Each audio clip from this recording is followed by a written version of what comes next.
welcome to the third round of Mitropa Cup 2025 from Trenčín, Slovakia.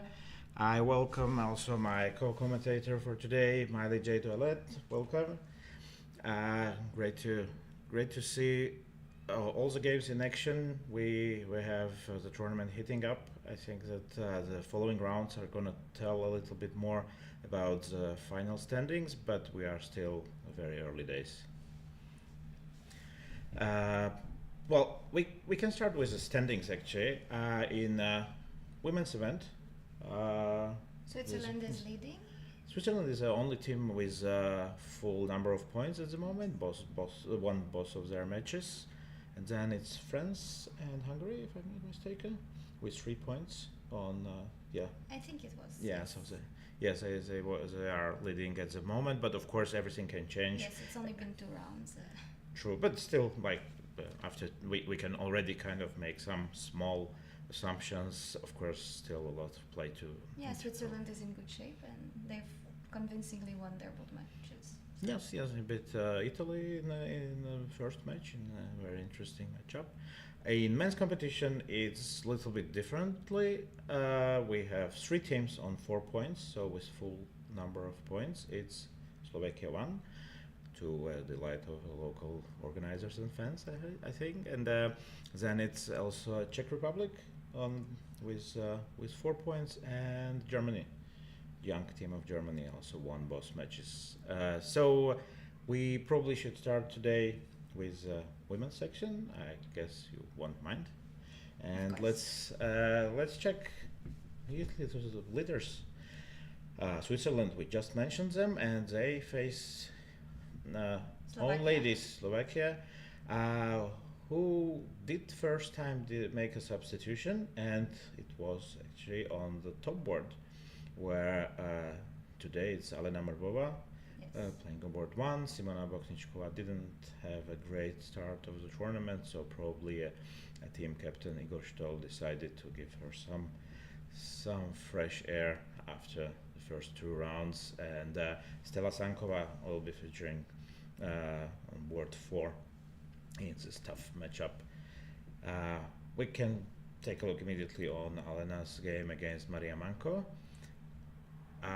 Well, Sicilian, but doesn't look like so much white. It looks very peaceful, but also decent for both players. I mean, Black is developing their pieces, and White has a decent control of the center, and we can tell that d4 will probably be easy to play at eventually, and unless Black decides to maybe play e5 and make it more difficult and fight for the center in this way. Well, there's one more thing maybe. I'm not sure how well you know Alena, but I do, because she is a regular of ladies team, Yes. And she actually likes the slow play. I mean, she's not really.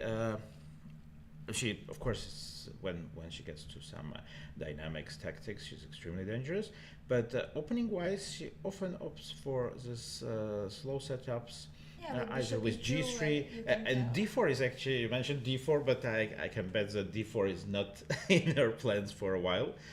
She just wants to develop. Maybe bishop e3, h3, knight d2, and then eventually d4.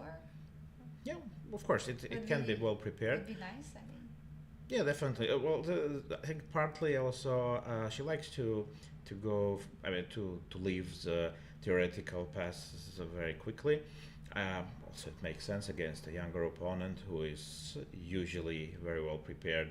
It's just makes sense to improvise. So I guess this was also the reason why she picked this. Yeah, it's a good slow plan, opening. and it seems that her opponent is thinking about what to do, what plan to go for, even though the position is still relatively simple. Yeah, because maybe she was surprised a bit. Now, of course, it's a big decision for Black to make. If to go for knight f6, which is like more or less a regular way to develop, or you mentioned E5 you mentioned e5, knight g7.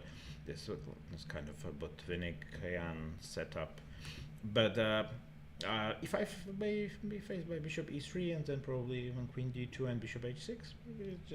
Maybe definitely it's something, but maybe I don't know how much risk Black is willing to take, but maybe some knight e7, h6, f5, and then Bishop Yeah. e3, queen d2 makes a little less sense. Yeah, that looks ambitious. I agree. Yes, definitely. Then maybe d4 is finally on the Yeah, table exactly. for white. Exactly.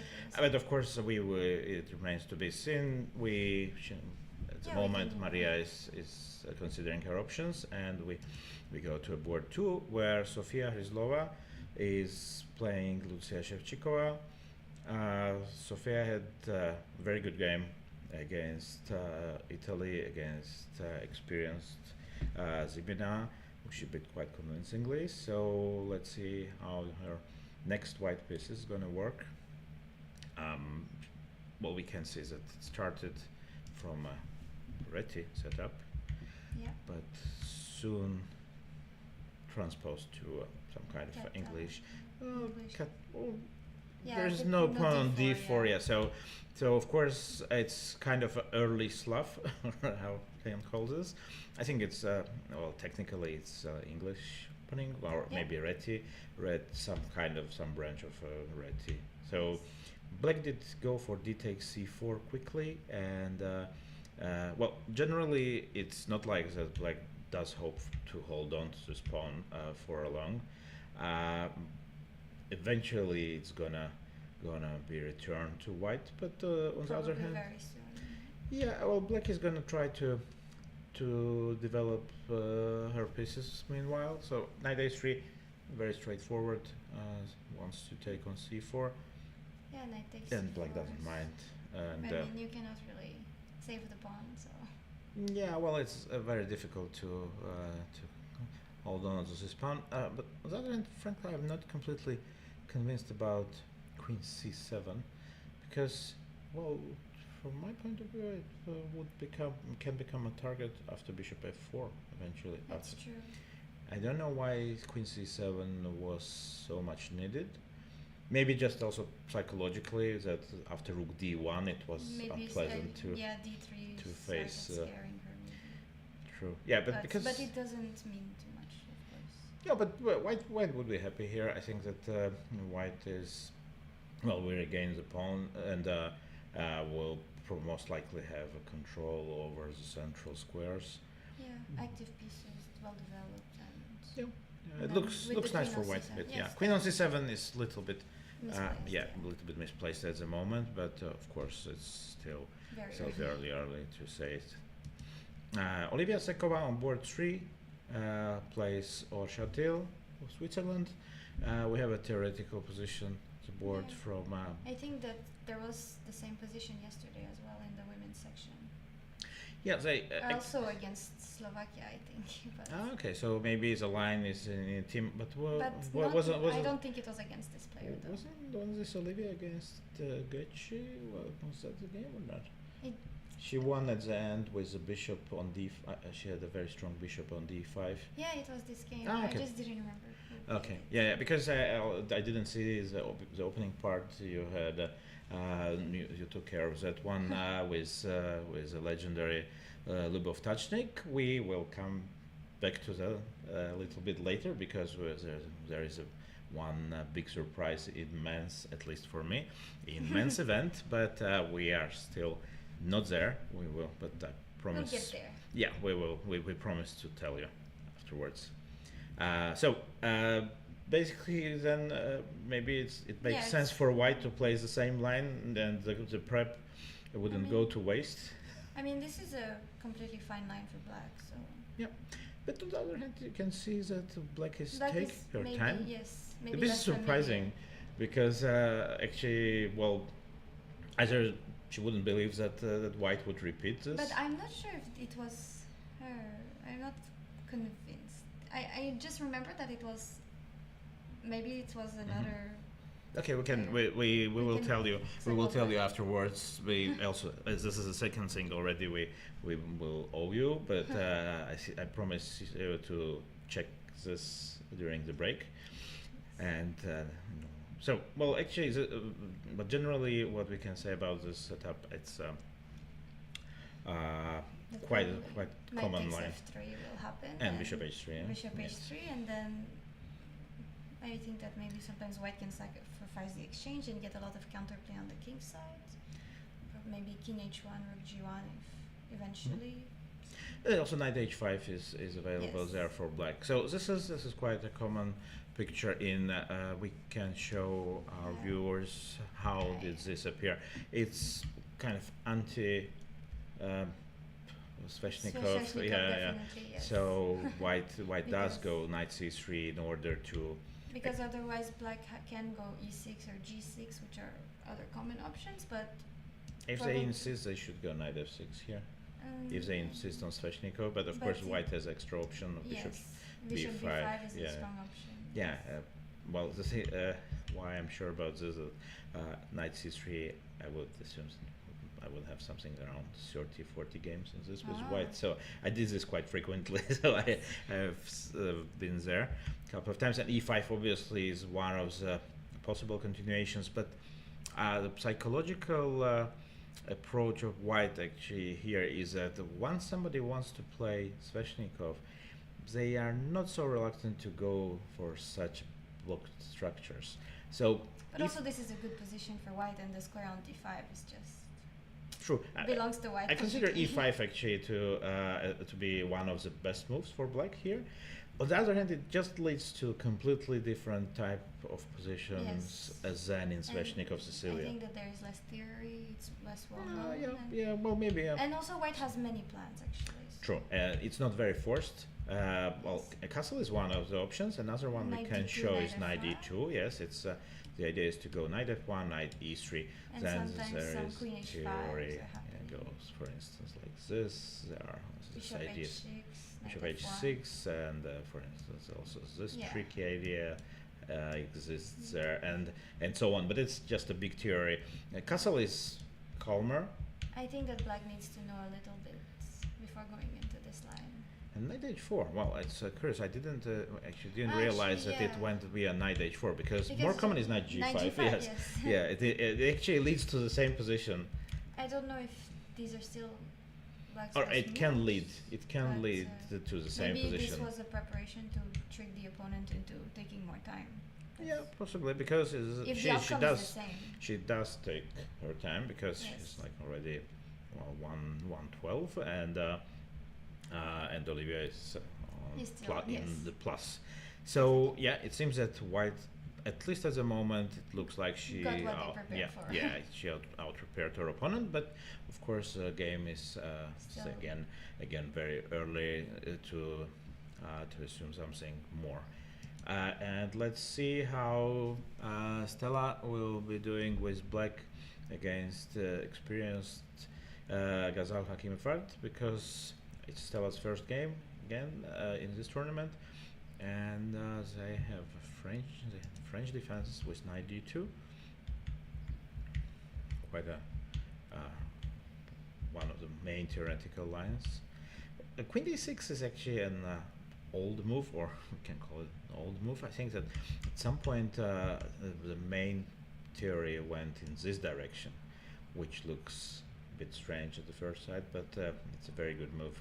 The idea is, well, it keeps all the options of queen d6, but also there is an important line where black can develop their bishop to d6, and it's very concrete. So queen d7, it looks a bit awkward, but it works quite well. Queen d6 is definitely a playable option as well.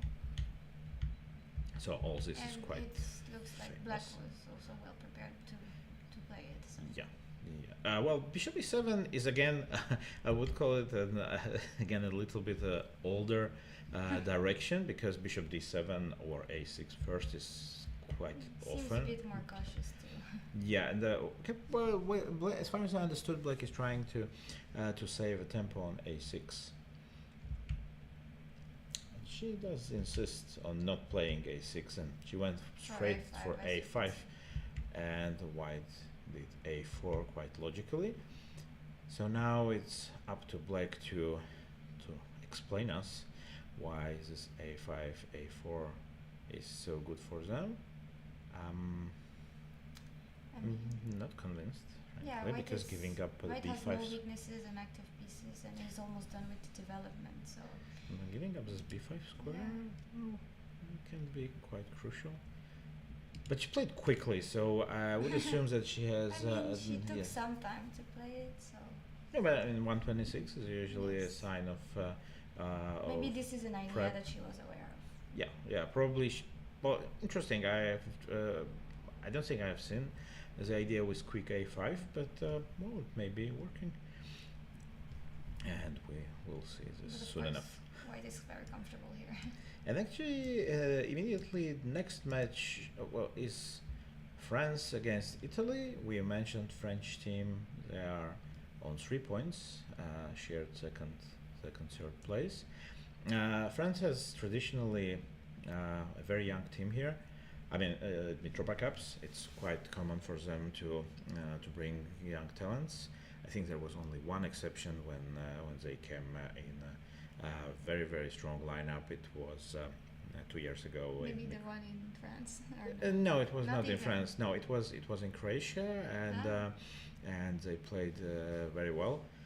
I think, if I'm not mistaken, they won the event. So this time maybe the ambitions will not be that high, but we never know what can happen. And till now they played two good matches, and today will be a difficult test, of course, because Italy is traditionally very strong. They usually come with almost best of their lineups, and I do believe that at the moment actually they have maybe the best team.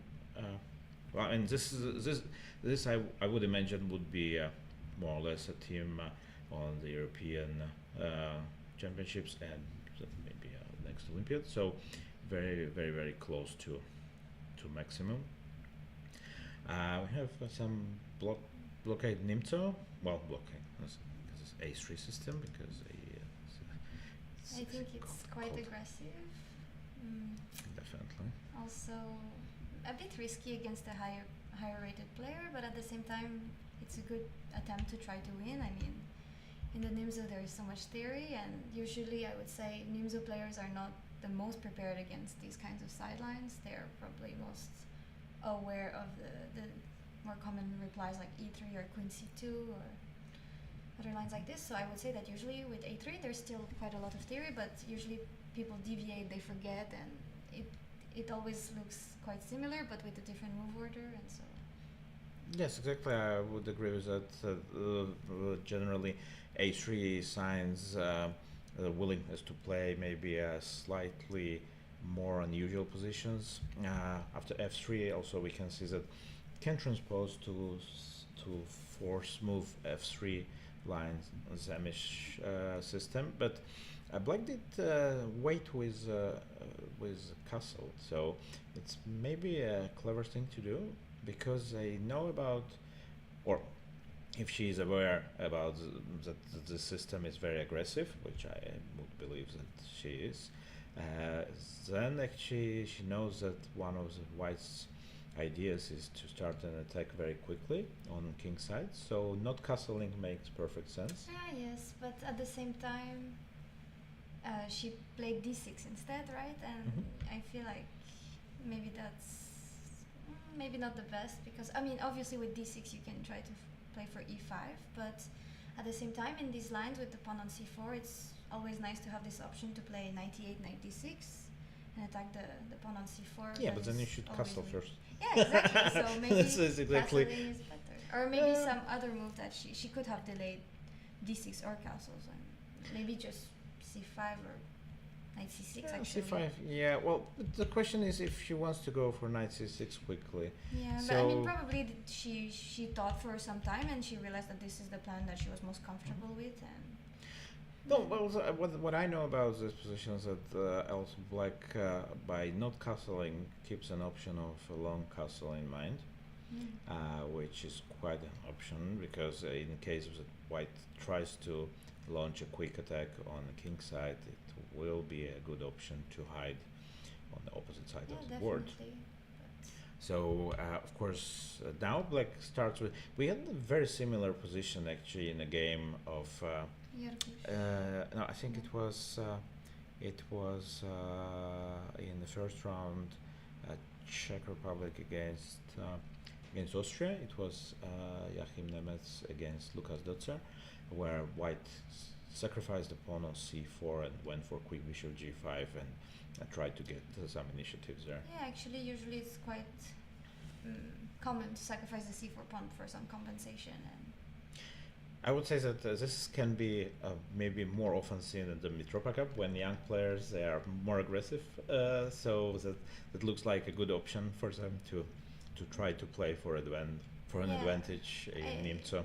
to me, it seems that White might not have been as prepared as they should have been, because now the position is fairly common still, and she's thinking, even though the moves her opponent made are quite regular, although maybe she expected her opponent to have castled by now. Yeah, that's possibly. And of course, when you analyze some line and prepare some line, you cannot have.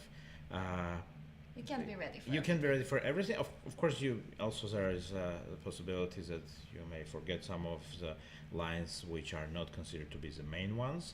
So at the moment, I would say that although we're not convinced about d6, e5, but at least psychologically No, so it far looks I think okay. yes, Yeah. Black I think is psychologically and also just in terms of rating doing very well with this position. And I mean, as Black, I would be happy that a lower rated player is taking some risks, because with risks it means that I would have decent chances to win, whereas there are some systems against the Nimzo that are very solid and very difficult to create chances generally. Yep. So.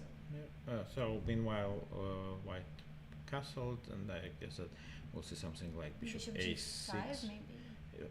Yeah, bishop g5. G5, But F4. here actually is there at this point also one of the advantages of not castling for Black is that after bishop g5 I can go h6 and g5 because it's not weakening the position of the king, at least That's at this true. point. So maybe Maybe queen e7. I'll just make some waiting move first. So then maybe f4 immediately. Yeah, f4 is Be more definitely interesting. on the table. Yes, that's true. Yeah, I mean, it seems it's coming quite quickly with this setup.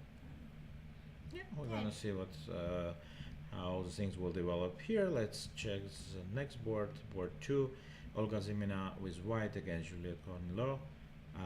Stonewall. I- Haven't seen this for in a while. I think that White is just much better already. I mean, I think that this is a very bad line in the Stonewall, I think.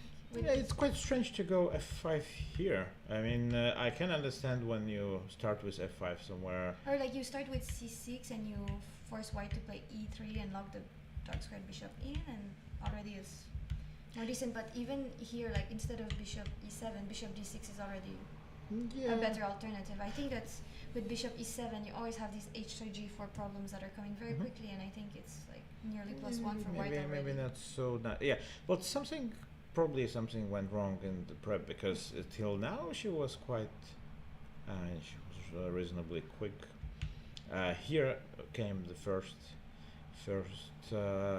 Maybe both longer players are not used to sti- this position. Yeah, maybe she wanted to surprise Zimina with this, but Because I think that if you don't even have to go h3, you can just go queen c2, and once the knight goes to e4, you just push g4 and you have a very, yeah, the very h3 looks nice nice game. also. Yeah, yes, of course. yes, yes. Of course, it's a good move. Yeah, it White's seems position is so nice that you don't even have to play it sometimes. So. true. Yeah, well, queen c2 may be the next. The next, yeah. yes, definitely. So here it I seems would that. be very happy to be White here. Let's see what is going on board 3, where Emilia Alfano is playing Alexandra Shvedova of Italy. Something else. We have Najdorf with quick queen f3, one of the sidelines we can One of say. the many sidelines. Yeah, one of the knight. many sidelines, one of the many queen moves possible in this position. Oh, yes. Queen d3 is Queen also E2. there, queen e2 is there. Oh, well, part of other rook g1s, h3s, and all other stuff. But queen f3, actually, I always thought that it doesn't have such a big independent value, because quite often it then transposes to main lines with either with bishop g5 or let's say bishop e3. So I would say that partly the effect of queen f3 may be a psychological also. A nice surprise. It obviously forced her opponent to think, and she still seems to be. She was well prepared still, so probably Yep. she's very comfortable with the position, and maybe with their coach they looked at this and they thought this was the best approach. So Yep, yeah, I think can this be. is This is the first moment when she did Yeah. take her time after queen c7. Well, also it may be is it sometimes the opponent doesn't like the setup with knight bd7. Okay. Oh, That's a bit interesting. Queen e2 doesn't look like the right way Yeah, to treat definitely. this. Yeah, it looks like a waste of tempo basically, because Yeah, the same moves could have been played without playing queen f3. So sure. So then well, I would feel that queen belongs to g3 rather if you go to yes. f3 or h4 g5 quickly at some point. Okay, here knight e5 was kind of a threat, but I mean black didn't do anything well Yeah, they special. didn't No? compromise their position either, whereas white already lost the tempo playing queen f3, queen e2. So Yeah. I think that's already a success for black, even though the position is still very decent for white. And Yeah, we're I mean, quite white happy has with black now. yeah, We've got exactly. b5 quickly and b5 bishop b7 looks Yeah. looks like No, in Sicilian it's always nice to get a an tempo extra for tempo. free, Yeah, so definitely. yeah, I think black is going to start taking over.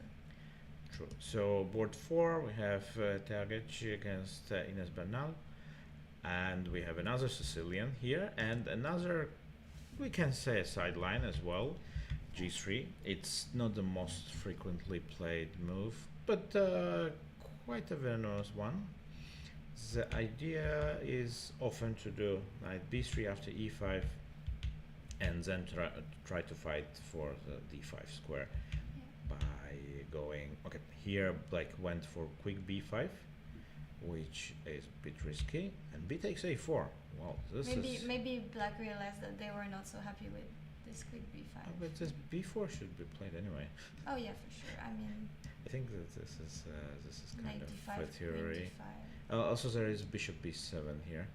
There is a possibility to give up a bishop because you can. But then, maybe. It's possible to play this, and this is also possible. Yeah, with rook a7. And then bishop b3, and I think Rook c7. trying to remember there is No. rook c7 is not doesn't possible. work, yeah. There is a theoretical line like this. I think it's bishop e6 and then rook goes to b7. Yeah. I even played this with white. Yes, I But- play it with black, but I think that g3 is quite rare generally because Yeah. now with the theory, black gets a very decent position, and I just don't think that g3 is one of the most dangerous lines. I mean, there are so many ways to surprise your opponent against Najdorf, and I think that g3 is popular enough that it's expected, but not good enough that it's like a good way to push, I would say, or Yeah. to surprise your opponent. Well, the time changes a lot, of course. Yeah. I used to play g3 Yeah, as a surprise. I did even play this move against Garry Kasparov once, and yeah, he was not really surprised. It was or something, but it has some venom in it. It's of course, for instance, in this game, here I would already be quite happy with white. Oh yeah, definitely. I mean, against experienced players, I think that g3 is not so dangerous. But I mean, her opponent, it probably is still Yeah, not as comfortable in Najdorf. So I think. yeah. it's just a good Also idea. when again, it's very similar. In many cases, psychology plays a huge role in picking your opening lines, because once you have an aggressive player in front of you and you want actually to kind of calm them down, the g3 is quite good. Yeah, Because it's a definitely. positional game immediately. It's a different way of developing pieces. You cannot really blitz out lots of theoretical moves, That's true. and it can be quite tricky Yes, still. and also there are so many lines that you need to remember in Najdorf that going for sidelines is always a very decent plan, I would say, because Sure. then the opponent has to work hard to remember things. You know, white can have a decent position after bishop g5, trading this bishop off, and then having knight d5, and then we can show this. Let's say bishop g5, and our next idea is to take, and then to jump to d5. So Then we black. can control c6 square. Looks quite nice for white here. Yeah, I mean, just simple chess can lead to a very good position. Yeah. Yeah, with the a file open, it's like I mean, a6 is some free initiative. always gonna be a problem for black, and like doesn't have a direct counterplay now. The knight on a5 is extremely annoying, controlling the important c4 square, and Nice. yeah, this is very nice for white, I think. Yeah, I agree. So let's check on the next match teams which are not doing that great yet at this tournament: Czech Republic and Croatia. We have another theoretical position here from Dragon. Already 17 moves. And Yeah, okay, Dragon white maybe for sure. has- Well, one of the main lines of, Yes. Dragon. yes. It's actually a surprise to see this, and because Dragon kind of, I think, well, Maybe I wouldn't white- say disappeared, but it's not very It's a bit common dangerous anymore. to play as a main repertoire Sure. for sure. But maybe White didn't expect this line, and that's why maybe she was hesitating to go for such This a line. doesn't help. Because you can see that already from Mhm. early on, she started taking her time, even though she definitely most probably knew the moves, right? So Yeah. maybe she was just a bit hesitant about. Well, I would generally assume that Joanna, she had a small break from the national team, I think, for a couple of years already. I think her last event was Chennai Olympiad. So she's back in the team, and it's kind of a tournament maybe to test her own strengths and abilities. She's not playing all that much lately, so of course then some repertoire things also get rusty. Can Oh say. yeah, that's for sure. But still, I mean, I think that maybe she was hesitating to continue going along with Black's preparation. Yeah. Yes, maybe it's a bit. Because So I think that some main lines you just cannot forget.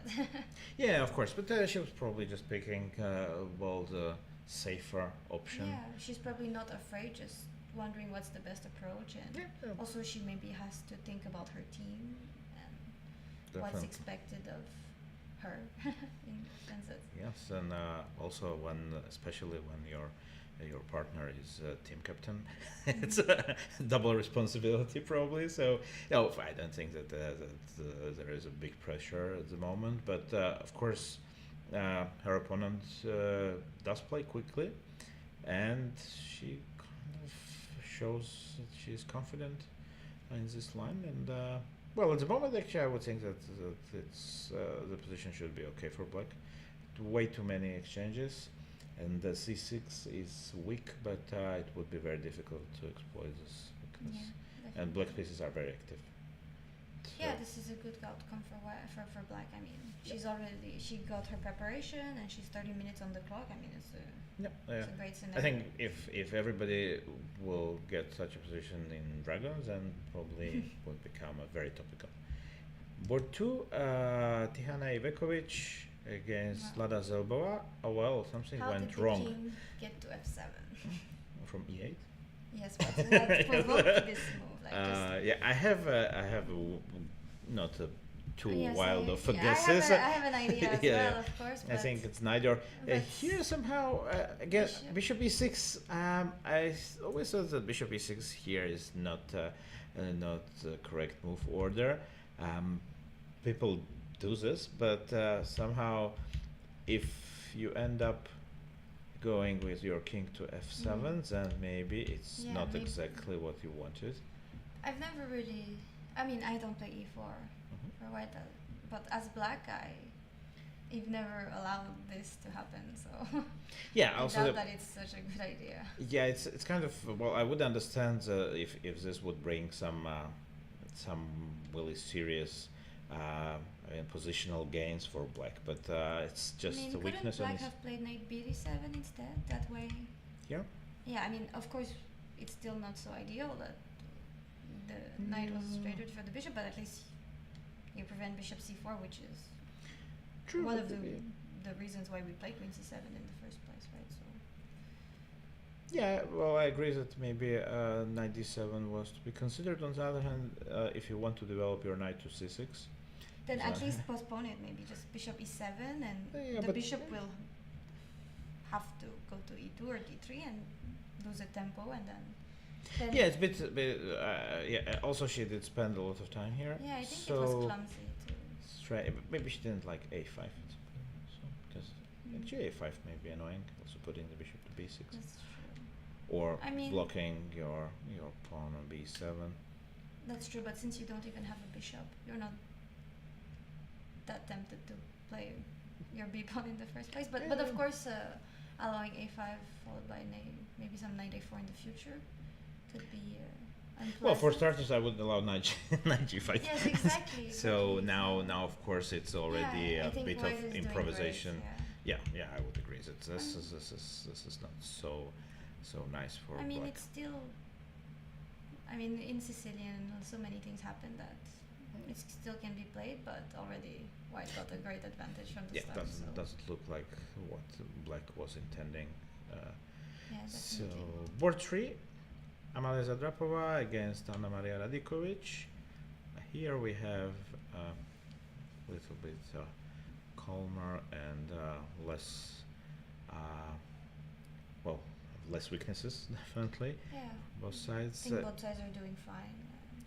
I'm not sure about this queen on d7. I assume that she went there with a tempo, and it's indeed like this. Well, probably the plan is to put the knight to a6, but you know, I have to watch out for knight a4s and some stuff like this. I'm not sure how much queen d7 is useful. Yeah, I don't think it was worth playing probably, but even still, like, I don't think it's so dramatic. I mean, I think it's a bit clumsy for sure, but You know, white is gonna play f4 next, and yeah. then black will have to watch out for f5s. But It's, maybe rare. maybe black can move the knight from f6 and play f5 as well. So. Well, maybe, but have to be careful. Oh there. yes, definitely. Definitely you have to be careful, but I mean at this point, like, allowing f4 with the constant threat of f5 will probably be tiring, and then you don't. White has a good center and more space, and so I think that's as No, black white you is- have to do something, and Yeah. so. But I think white is happy with the position, and actually I would be quite pleased with this. Oh yes, definitely. Knight a6 happened. I would assume that f4 Yes. will be played next. Board 4, young players. Emma Hajdinic, relatively new name, at least for me, because I played many Croatian leagues, so I know local scene quite Oh, well. Seems you've played everywhere. No, not everywhere, but never played in Canada, for instance. Oh, So, wow. see, yeah. I see. Yeah, so, and Zuzana Stara, also a very young, promising player from Czech Republic. And we have a typical London style position, but Wow. which occurred from, well, the bishop Caro-Kann. is not on f4. Yeah, exactly. It's Caro-Kann, but it's, well, the structure is, of course, very Yes. very typical, and that's why I start position, not exactly. Yeah, but Well, it- white went for this quick knight e5 setup. Yeah. Quite interesting. Yeah, but it seems that White got everything they wanted from the opening. They Mm. placed the knight on on e5. They solidified it, and Yeah, something So- didn't go exactly according to plan for black. I mean, usually after knight e5, I think Black has many options. Once I prepared for this once, and I like this g6 bishop g7 setup with, well, not here, but like, yeah, I don't remember exactly the move order, but the idea was, yes, White will get the same structure, same setup, but you, after bishop d3, you get bishop f5. Okay. You get rid of the bishop, and you have this f5 double f pawns, but it's actually very solid, and you put your bishop on g7, you castle, and it's you can get the counterplay on the queen side with a minority attack in the future, and it's actually it's pleasant to play, I thought. And I think what you are referring to, if I'm not mistaken, will be something like this. It's in classical Caro, no? no, Bishop d3, knight c6. maybe some immediate knight f3. No, I think no, Not it's this, exactly yeah? in that line. No, Okay. I actually it was I. No, I there is a very prepared- similar one in exchange I'm Caro. talking about this one because one time I prepared for, it was during a Canadian championship, and I only had really one opponent to look out for, and okay, I figured I will be white, I will be black, and I realized that actually against Caro-Kann, she doesn't have Anything special? Huh? anything special, Oh. and she often goes for this knight e5, and preferably, usually, she avoids playing e4 against Caro-Kann players. So I played Caro-Kann maybe for the first time in my life, and it's yeah, it was an experience. But here, I think white is very comfortable. I mean, knight f1 or knight f3 will come, and Yeah, knight f3, and then some bishop h7 sacrifices already in there. yes, or if needed at some point, maybe a rook lift with rook e3 or rook h3. I mean, No, this is maybe at some point black would be forced to go f5. yeah. Maybe even now. I mean, now it might lose material. Sure, the f4 is anything else is there? But I mean, Let me take I on think c6. that losing the e6 pawn is actually Well, quite. if I don't lose anything else, then I'm fine with that. But yeah, maybe you're right. The I knight think it's c6, very dangerous. rook e6. I mean, if we start mean- with f5, let's just shows us. But also, it doesn't need to be played immediately. I'm sure that black can protect the pawn first, and then. Yeah, well, my problem was that I didn't see any useful move here. Yeah. So like Also, rook the e8 d5 doesn't really, pawn is- you know. Also, bishop takes h7 can come Oh. up with. I mean, for instance, rook e8 here already would be a blunder most likely. No, bishop takes Yeah, it looks h7 quite- and quite doesn't look very very appealing. No, So definitely not. Especially with the knight on e5. so the reason why I wanted to suggest f5 was actually I didn't really see many better options at this point, but Maybe yeah. g6. Uh, I mean, obviously, it looks horrible to be forced to play Really? this, but maybe I it's. mean, g6 is not really helping much then with f5. Yeah, if you want to go f5, like knight f3. No, but I would, avoid any bishop takes h7 issues, and then give myself more time to True. regroup my pieces. Yeah. Maybe without, because I think that going f5 is quite dramatic and very unlikely that it will happen. I think. I'm a bit afraid that black is not doesn't so many good options that's here. true. So yeah, well, let's see how she will deal with this. Let's Mhm. move to the next match where Slovenia is playing Hungary. Hungary is one of the teams we mentioned. They are on 3 points. Yeah, A perform. very solid team. Very well, I would say already quite an experienced lineup, despite some very young players there. Yeah, I But recognize this some team, names. very similar team I have seen last year and 2 years ago at the Mitropa Cup. So they are quite. I would say also it makes a difference a bit when you play with the same lineup for some years. It's very nice to because the chemistry between the players also appears and you already know how they, let's say, behave in some playing situations. You learn to trust the players in your team, and it's extremely important Maybe to they have can this. help each other out for preparation and Sure. analysis, actually. So. Yeah, well, two sisters definitely because one is missing today, Yeah. But generally, But of course, even the non-related sure. players. Yeah. could help, Yeah, so. of course. So Because I think that usually if it's new teammates, you're probably a bit more reluctant to give away some preparation tips. But if you've been playing on the same team for years, then yeah, no, it's true that when you have also you know what to expect from one, and also it's very much easier. Well, ideally you have also the same team captain or coach for Yeah, some exactly. years, and then the team settles and kind of establishes themselves, and then it's also very important for the let's say main national teams, so you can bring the dynamics and the chemistry between the players to a higher level, and that's why again Mitropa Cup is a very interesting event. We can see many future first team players or even future stars of at least European chess. Let's get back to the positions themselves. Petra Kejžar is playing Zuzana Terbe. We have a very typical Slav, semi-Slav setup. Let's say when really something She's is the pawn, suspicious. she I think forced it there, it's so- still alive, yeah. So Yeah. usually it's not there, but it's similar to one of the games we've seen in Reti, where quite often the pawn falls anyway. Yeah, but here black has this additional option of b5, yeah, as we see. Happens. So I think that was an interesting decision. I mean, A4, you think it's gonna happen? Not really, yeah. a4. B4 and then B3, yeah. So can be Oh, it looks bit tricky. It looks unpleasant, and I hope that white calculated well before allowing b5 because. Yeah, definitely would be advised. Yeah. Because otherwise, once black is will keep this pawn and Then not give it they- back, then the whole setup is under. Yeah, black's control of the center can become quite painful for white. So True. Yeah. I don't Well. know if this h3 move was.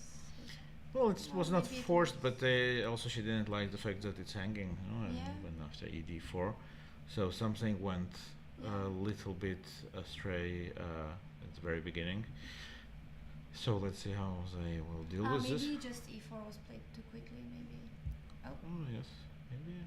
Because somehow I have a feeling that by normal means it shouldn't happen, and it's from very strange to see this e4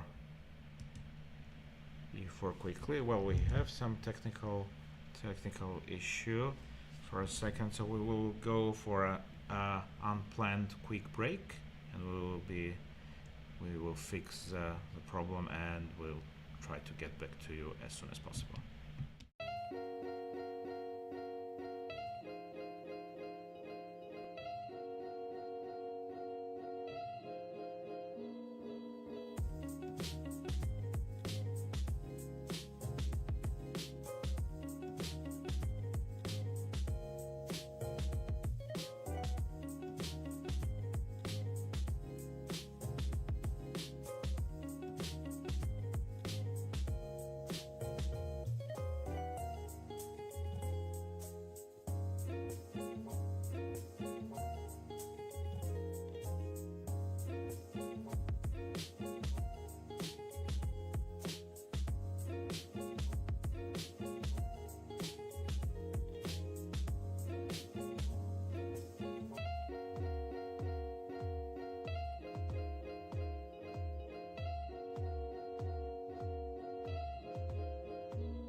hello and welcome back. We faced another unexpected technical issues for some time, but now we are back and it seems that everything is all right. Meanwhile, of course, lots of things happened in the playing hall.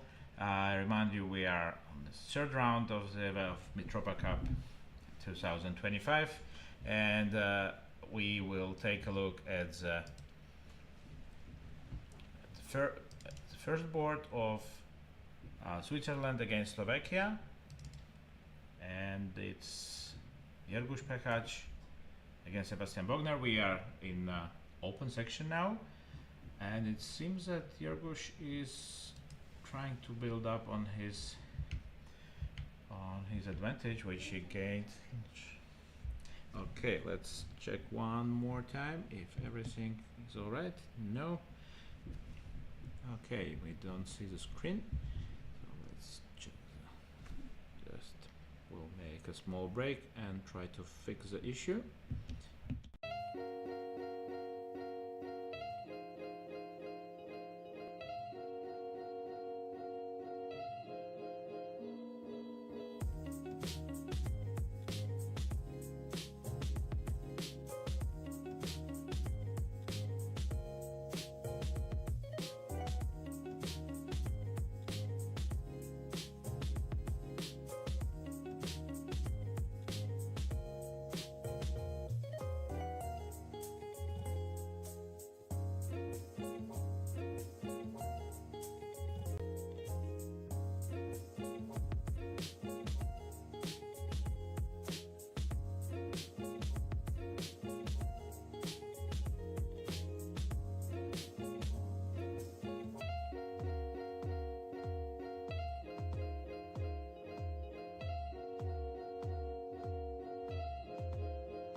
And we are back again.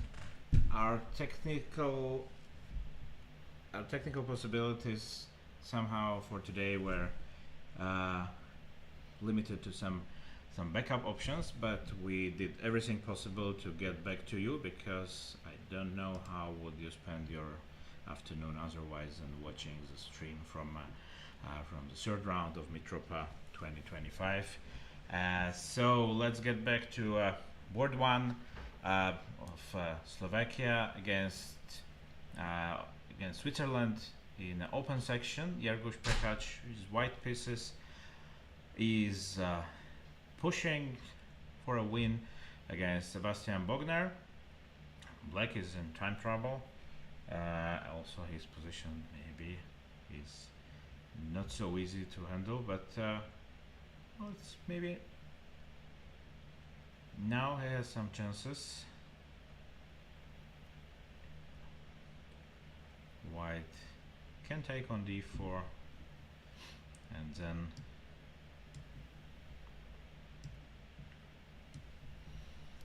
let's assume that rook takes d5 is not really a good option, because rook takes a2 and suddenly black will be out of danger. So let's see how I had a feeling that white was in control plus here, but some complications and exchanges occurred, after which white was forced to push c6, and after knight takes d4 now he has to find a way.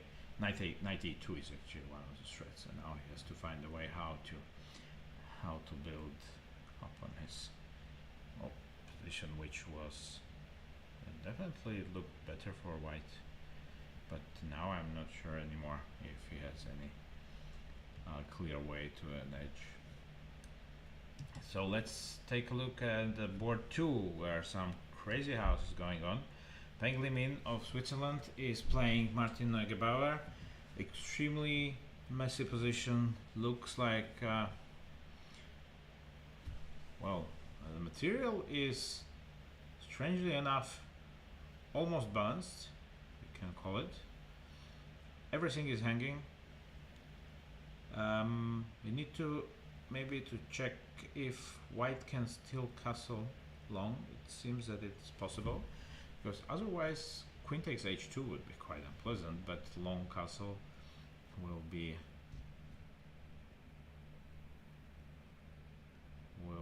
a very strong move for white. Obviously the rook is untouchable, because queen d7 would be a very nasty and definite decision of the game. So black has to be very careful here. I have to admit that I can't even properly say how would I evaluate this position. It's extremely sharp. It may go any direction. I like f2 check idea here, depriving white of a castling option, because bishop takes f2, queen f4. That would look quite promising for black, I think, because bishop h5 check is available, but it's not a big deal, I think, because we can go king d8 or even king d7 at some point if we want to. So meanwhile, it seems that black did opt for queen takes h2, which I am not a big supporter. What was black's idea now? Because I didn't want to give white this chance to castle.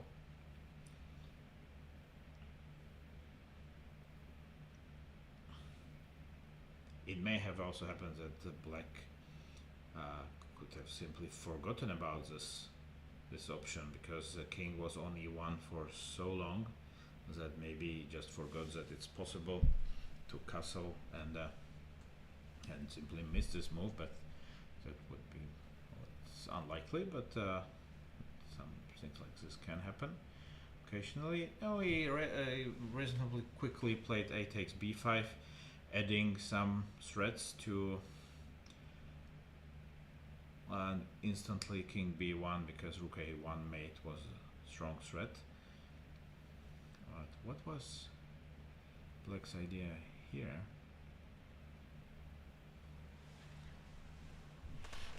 I'm quite curious what is black's next. Maybe queen e2. Oh, but that's bishop h5 and then rook takes d5. extremely difficult position to play, like some unbelievable chaos on the board. So let's leave the players to it and check another other games in this match. Samir Zahidi with white pieces against Fabian Benziger. I think that this was much more calm and say a less adventurous position, but white seems to have a nice edge here. E6 is a problem. I mean, E5 is not a good option because of bishop h3. And otherwise, black has to solve this bishop h3 problem, because it will be quite an unpleasant tempo. Probably something like rook a7 should be played in order to trade the e6 pawn for an a2. After bishop h3 there is h5, and black may survive this. Board 4, Oliver Kurman with white against Philipp Haring. Complicated position, looks like Sicilian, and even specifically Taimanov Sicilian. Very popular g4 idea, and taking on c6 quickly and queen f3. Knight f6, g5, knight d7. Like, doesn't mind getting his knight changed to d7. I think I have played something similar against Rasmus Swane in a hybrid qualification for a World Cup in COVID times. We can see that black decided to delay castling and decide where to castle only later, and after rook f8 it's pretty obvious that long castle is gonna be black's plan. By move g6 he stopped the advance of white pawns, put his bishop to e5, knight goes to b6, c5. I like black's position actually. I think that it's a little bit more comfortable for black to play. Also, time spent by players suggests that black is quite confident. He has a healthy 10 minutes of extra time compared to his opponent, and they are only on move 19, so some time trouble can be easily predicted in this game. Let's take a look at the Italy against France match. On board 1, Timothée Razafindrasima is playing against Francesco Sonis. Well, this is quite an interesting position. I can't even say the first side what opening was this. Let's check. Italian. Yeah. Well, what else to play than Gioco Piano against an Italian player? So knight f1, d5, knight g3. Quite a typical picture for these lines. Both sides try to put their pieces in most comfortable positions. I think that black kind of could be quite happy at the moment, because knight takes c4 is a threat. White doesn't really want to trade this knight, I believe, so he tried to do something like rook c3 also doesn't look quite great.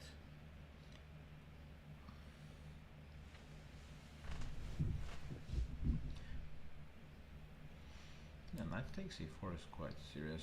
Well, also time-wise, white is down to 7 minutes and has some problems to solve here. Sabino Brunello against Niels Willems.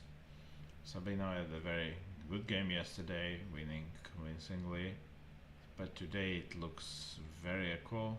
The position looks like it's heading to a draw. Equal material.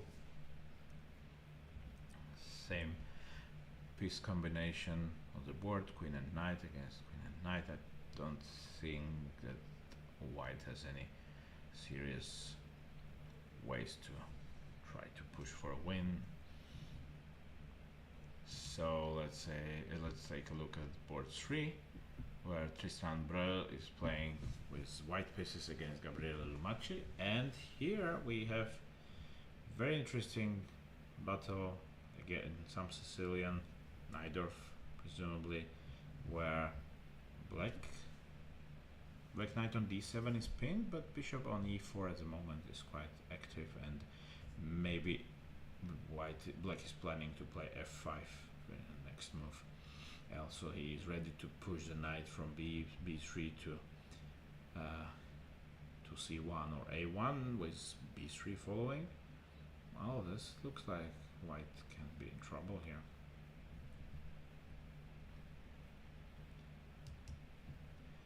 Board 4, Vittorio Sina. I believe he is making his very first appearance for Italian national team. I think that he didn't play in first 2 rounds. He is facing Jan Zienkiewicz of France. Very interesting position. White, for some reason, is lacking a pawn, which he sacrificed on g2. Now we understand why. Tries to get some counterplay on queen side in order to justify this pawn sacrifice, but it seems that the compensation is not quite there. Black may play knight f5 now. Rook a1 is not such a big threat, because even after rook a8 there is king b7, so it seems that black is doing fine here. Slovakia 2 against Czech Republic. Václav Finek with white against Martin Jablonitsky. Martin had a rough start of this event. Well, we will see if he will be able to squeeze out something today. Temporarily, he is at the moment pawn down, but it seems that he may get it back on d4, and maybe black can be close to equalizing the game. Board 2 is Patrik Stevik with white against Joachim Nemetz. Both players won their games yesterday, so let's see. Both players are very young and are considered to be quite promising in respective countries. And well, black seems to be on the brighter side of the position at the moment. Not only there is a bishop's pair, which is quite strong, and also the pawn structure looks nicer for black. I'm sorry. The knight on h2 doesn't have a single square at the moment, and I can't even imagine which road should he take in order to improve. Black, on the other hand, has a very advanced pawn on c3, and now has to solve problems which are connected with the weaknesses on c2, and looks like black is doing more than fine. Board 3, Lukasz Bango with black against Petr Gnojek. White is not only a pawn up, but also the structure on the king side looks very, very promising for white. I believe that this is close to be a winning for the Czech player. And board 4, we did promise, if you watched our broadcast from the very beginning today, we did promise you a small surprise, and here it is. The local legend, Grandmaster Lubomir Vtáčnik, one of the most successful players of Slovak history, an Olympic silver medalist, which is incredible result because it was in 82 Lutheran Olympiad where no other than Soviet team was a golden medalist, and it's always a pleasure to see Lubo being around at least. At this time he decided to multitask, so we did discuss this in previous streams. He is a team captain of Slovakian teams, plus he is a player because there was a last minute substitution and he was a backup option for a second team. But today he's trying to help the second team also over the board. He's facing Marek Micha from Czech Republic. At the moment the position does look like quite even. White is a little bit more active in the center, but this activity may not be sufficient to create something very concrete, and I would assume that Black will be able to survive this. Let's go further, and there is a matchup between Slovenia and Hungary. Matić Laurencic is playing Bendeguš Bodrogi. Again, very similar to the previous game. You have many heavy pieces on the board. Black Queen is quite well placed on d4, very centralized. On the other hand, White Queen on a8 is not exactly in the center of the events. Black threatens to take on b2. So White, I'm not sure that White can somehow prevent this. But maybe he can trade it with the c6 pawn, and it may end up in some peaceful outcome. It looks so, at least. Board 2, Baloch Pastor against Maxim Goroshkov. Here it seems that Black is in trouble. White's pieces are extremely active.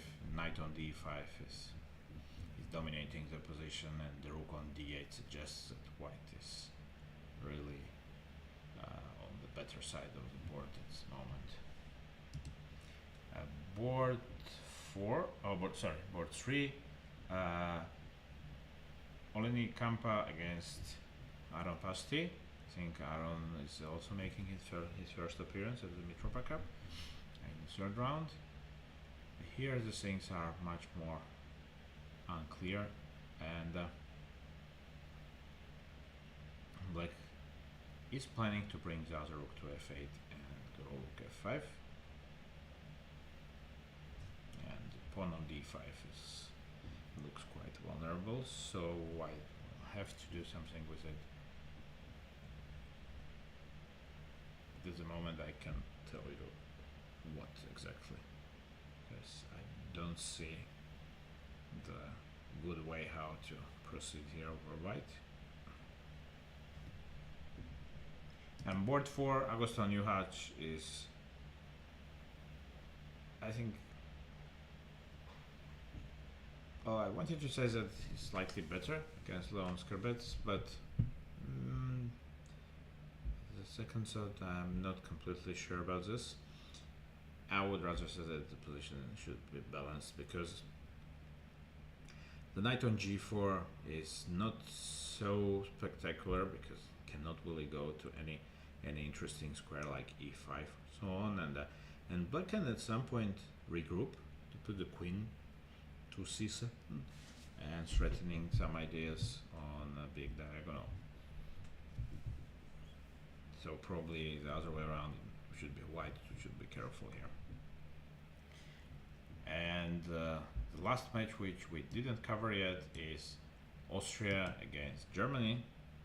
It's Mariusz Doyer on board 1 against Valentin Bajdetsky.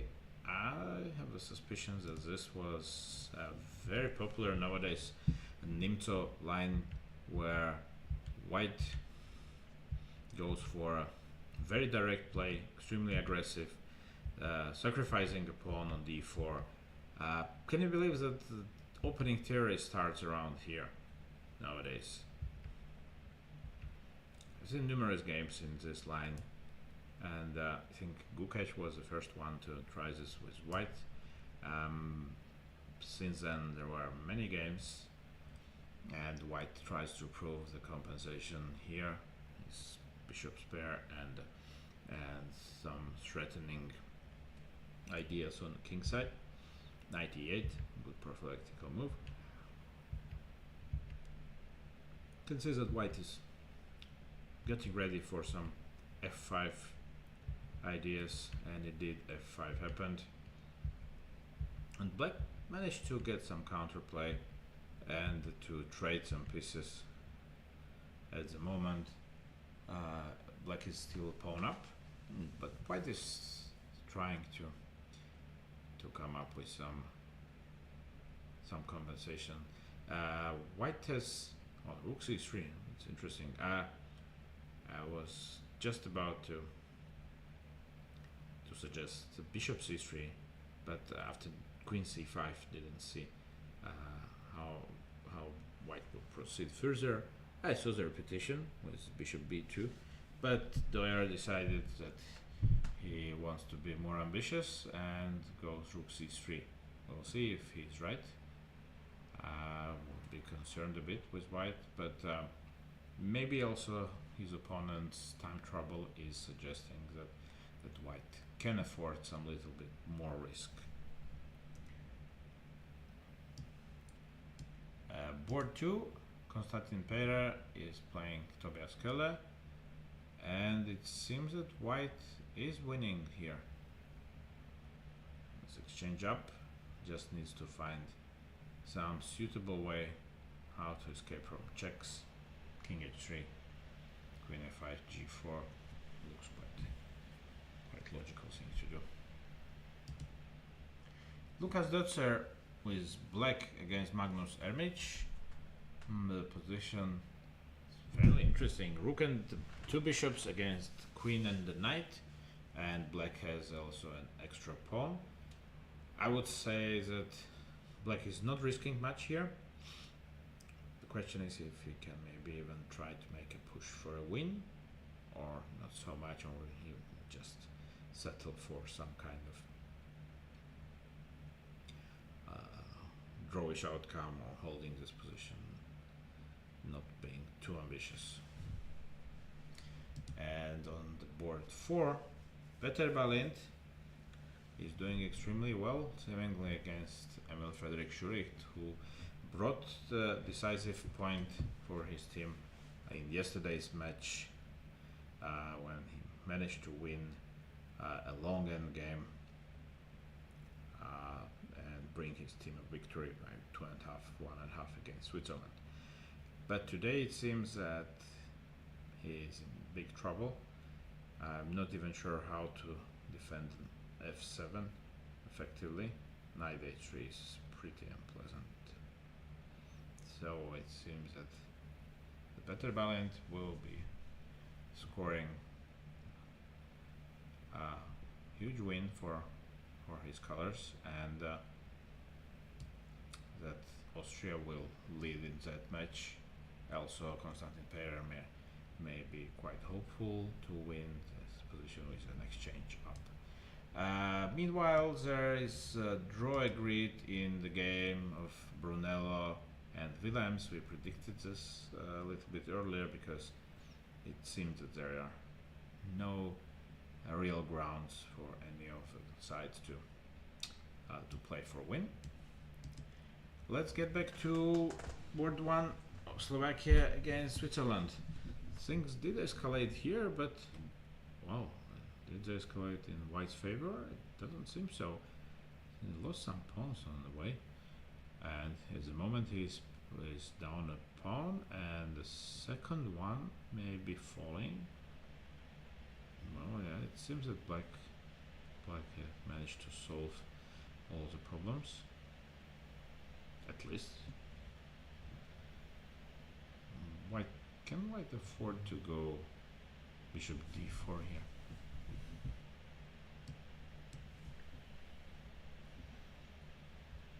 At first I thought that this is an issue. Maybe it is actually. The idea is that, of course, white cannot take on f6 because of bishop c5 check. Very bad news. My original intention was this, but now I'm not so sure anymore. Maybe white can try to run with pawns. No interesting position in any case.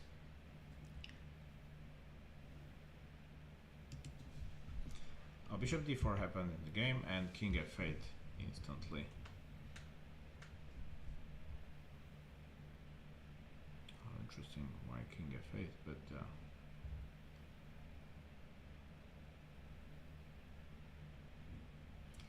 it's also black is very low on time, so of course he will have to take some decisions based on intuition, so not so much of a calculation because there is simply no time. And let's see what's going on in Martin Aguibarra's game. We did leave at this point of the game when white played king b1, f2 followed bishop e2, threat of bishop b5 pretty strong, f1 queens. You had to sacrifice an exchange, and I don't know, well, bishop takes c5. Yeah, now there is an important moment, and if white can somehow use this very good position of his queen on g7, can he do something like queen g8?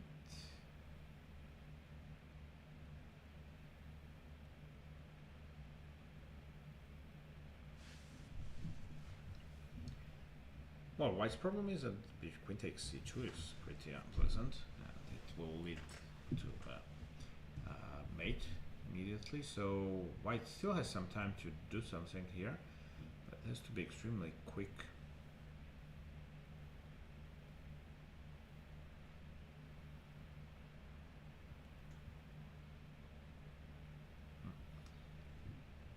Actually, I don't see.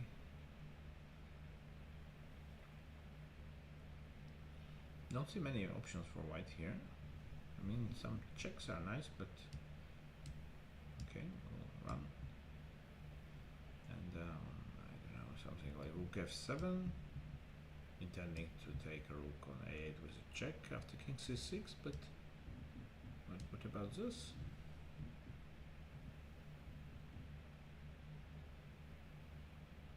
The threats are still on.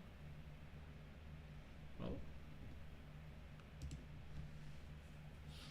it has a minute and a half to solve these problems. We probably should stay here for a while and see how this important game will turn out. Martin Aguibarra won a very important game yesterday. He did manage to convert his advantage against Luca Moroni, bringing a victory to his team. And will he be a hero again? Let's see. We'll know soon enough. I think that king d7 is going to happen quickly.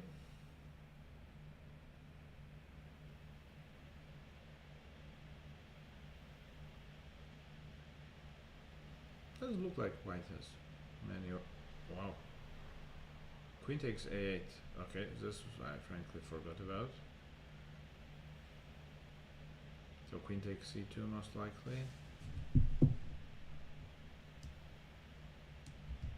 King a1. Bishop. Can black go? Bishop takes e3. Looks risky. Rook f7. So maybe black has to retreat with the bishop somewhere, something like bishop e7.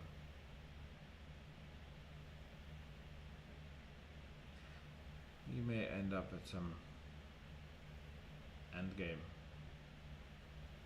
with white having an exchange up, but I think that now Martin will take his time. Let's check on Samir. Samir is trying to push for a win here, but I feel that black is solid enough to hold on. Did exchange on b5. White will collect with pawn, but the pawn is not really running anywhere far because b7 is well controlled by black. What is going on in Philip Haring's game? White is down to 30 seconds and only 26 moves made, and position is very complicated still.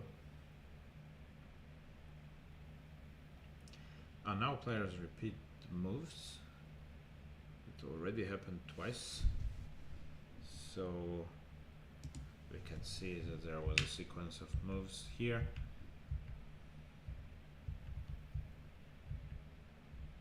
Queen d7, and now white has to make a decision if he wants to play on.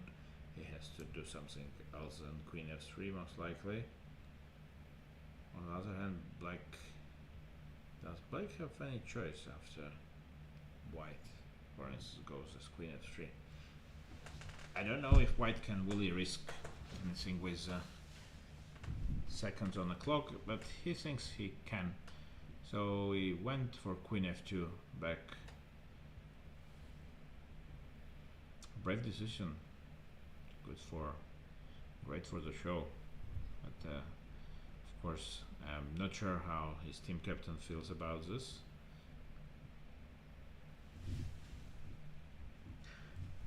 Well, players will be in a little unusual situation for Philip, as he can say that he is used to be in time trouble himself, but now it's his opponent who is lacking any time for decisions. Martin Neugebauer did play some move, and it's d4. The position stays razor sharp here.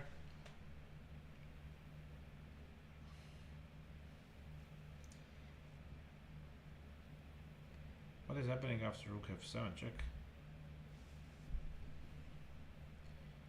Let's give it a try. Should be 7 most likely. Queen a7 check. King c6 b.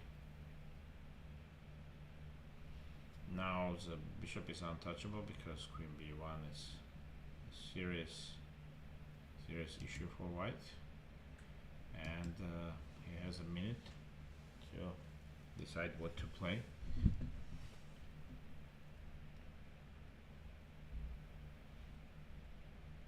Rook f7 looks more or less forced.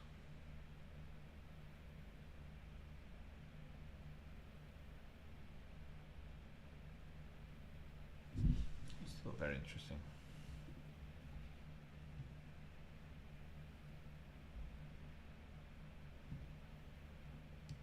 Let's quickly check on Pekach. Black is pawn up. Can also be quite unpleasant for white to play, but maybe, well, a5 is d4, and the pawn will be stopped by the rook controlling the a5, and well, the only good thing, they also approaching the time control. So Penglimin did go for rook f7 check. I think bishop e7 is gonna follow because I don't see any other reasonable options for black.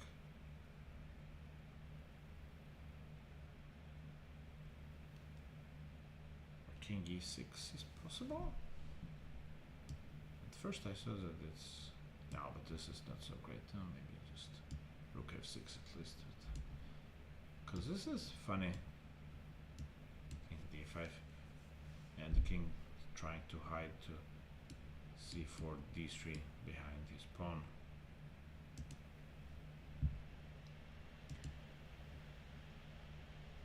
Oh, but this after the rooks got exchanged in Samir Sahidis against Fabian Banziger game, it can be tricky endgame for black, because as this pawn on a4 can be a problem. Philippi is, I have to say that I'm not exactly sure that I would go for not repeating moves with white here, because dynamically I would even think that black can be better. I don't see many reasons for white to not to be happy with the draw, but of course he may also have considered the situation in the match, which we can be very unclear.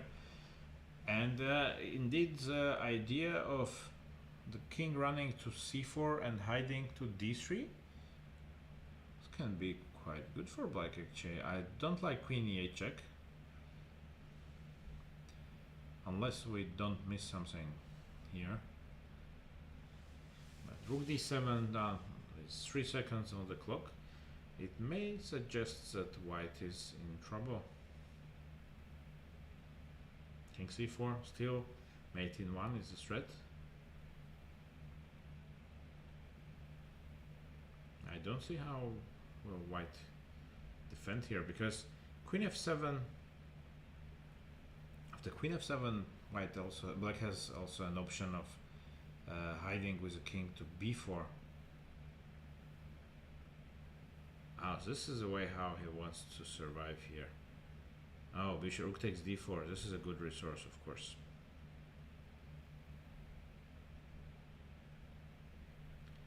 And queen c8 check is gonna happen here. And white trades the queens and regaining a pawn on the bishop on d4. And after the fireworks, it seems that we are heading to a drawish endgame. Oh, good escape for white. I started to think that he lost control of the game and will maybe end up giving up the whole point, but this is just mass exchanges, and the draw is gonna be agreed soon enough. Let's get back to Yergush, where he decided to trade or he would like to trade the rooks. It's move 41 already, so black now will take his time in order to go deeper into this position and find out how to continue. Yeah, draw was agreed in Penglimi Nagebauer. And let's switch quickly to Kurman Haring, where Kurman is still balancing on his 30 to 40 seconds. Rook h1, protecting the first rank, and getting ready to take on c5 if possible. Well, I would say that in the worst case, black can go something like rook d5 to protect the pawn. And we have a result in a different match.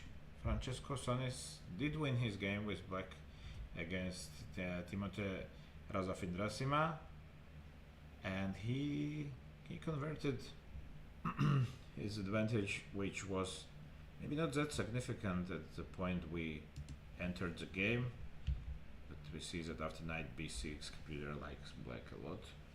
White decided to try to change the course of the game by sacrificing an exchange, but it didn't really work out the way he did plan, and despite of giving up some chances, white wasn't able to come up with serious compensation for a sacrifice material, and black has won this game.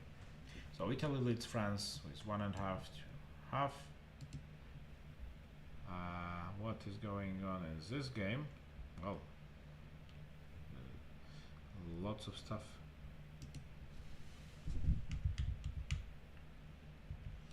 So after f takes e5, black decided not to pick a pawn or do whatever else, or not a rook on g2, but push a4, and there were some mass exchanges resulting in a position which looks to be quite drawish to me. a3 is a move suggested, which leads to rook's endgame, which looks quite drawish to me. And Vittorio Sina he was a pawn down, but now he's already an exchange down, and things do look quite hopeless for him. And it seems that the score in the match will be equal, and maybe the match is gonna end in 2-2.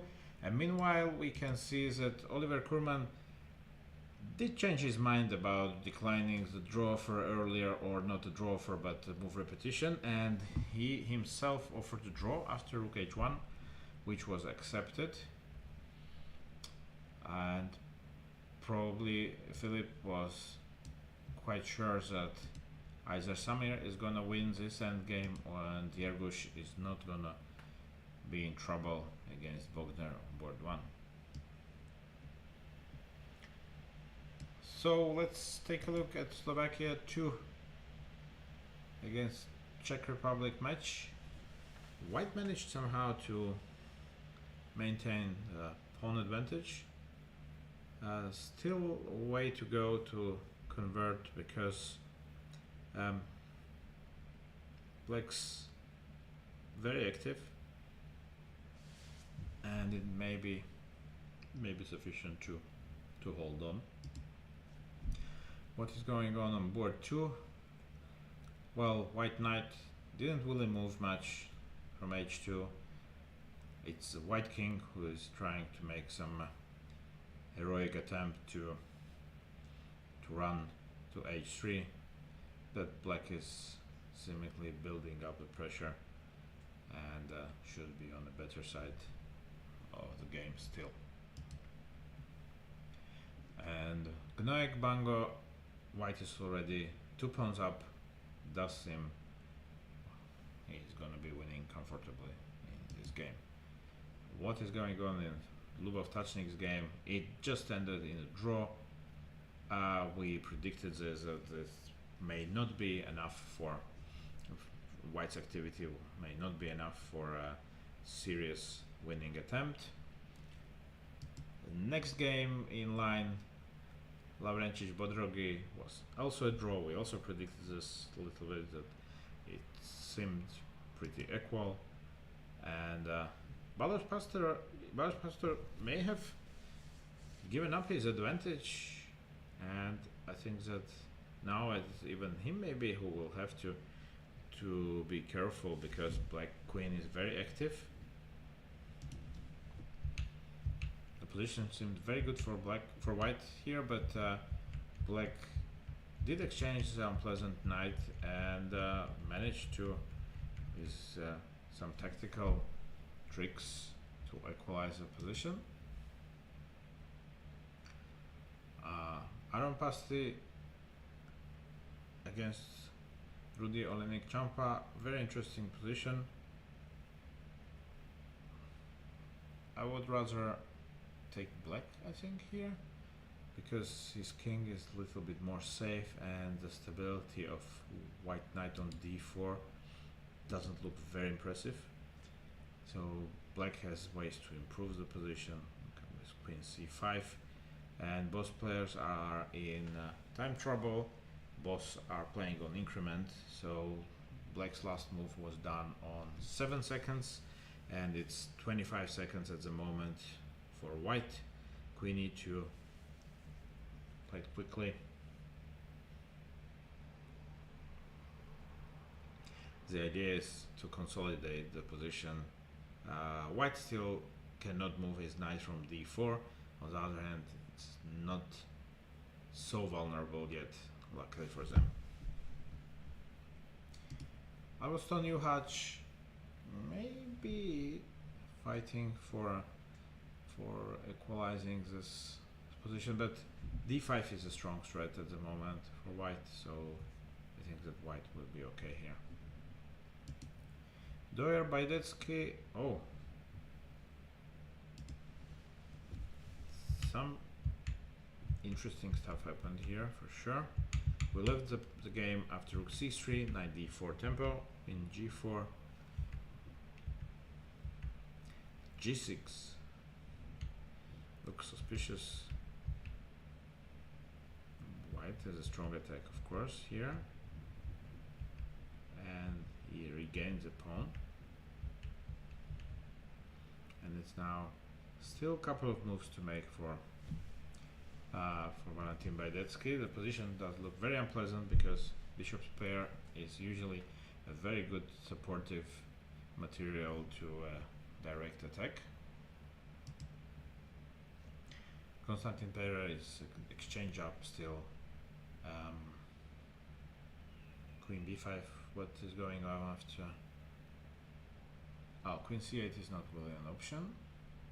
It's queen h5 check and then queen d5 check. Keeps checking, but the rook is hanging on e8, so white too. White has to do something. The queen b5 is quite good. May he survive this?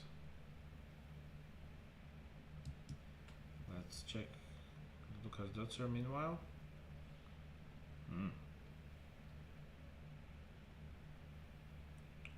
This looks like a draw.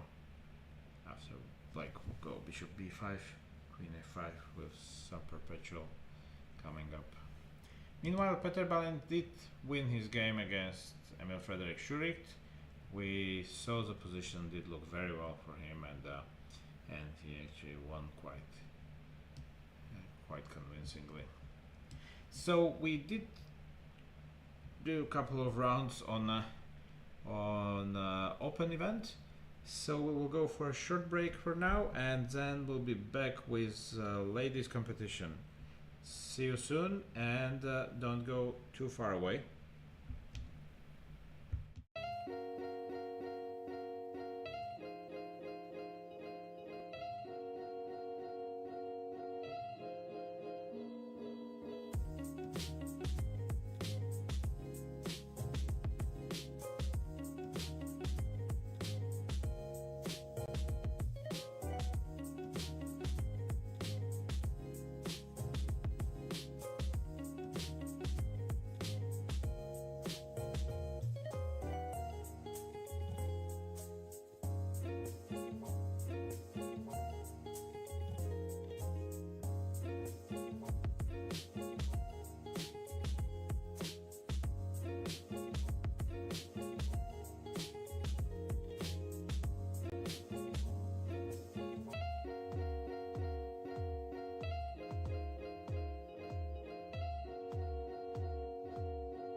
welcome back from the live transmission of a third round of Mitropa Cup 2025 in Trenčín, Slovakia. Let's take a look at what happened in women's section. We return to first board of the match between leaders Switzerland, and on the first board we see that Alena Mrbová of Slovakia did lose her game to Maria Manko after the time control. White did try to run away with pawn on b7, but Black's mating threats were stronger than that. On board 1, Sofia Hryzlova is playing a rook's endgame, which looks also very favorable for her.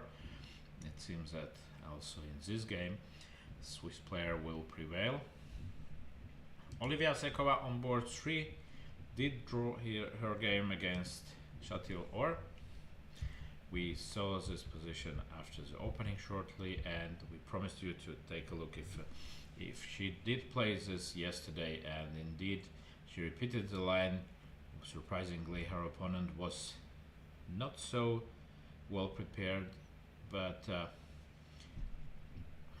at the end it didn't matter all that much, and the game ended in a draw, although it seems that the computer heavily disagrees with the draw of Swiss player, but maybe also she was a bit influenced by the way how the match looked at the moment, at that particular moment, and did believe that not taking any risks is a correct idea, because Ghazal Hakimifard did win her game against Stella Sankova, and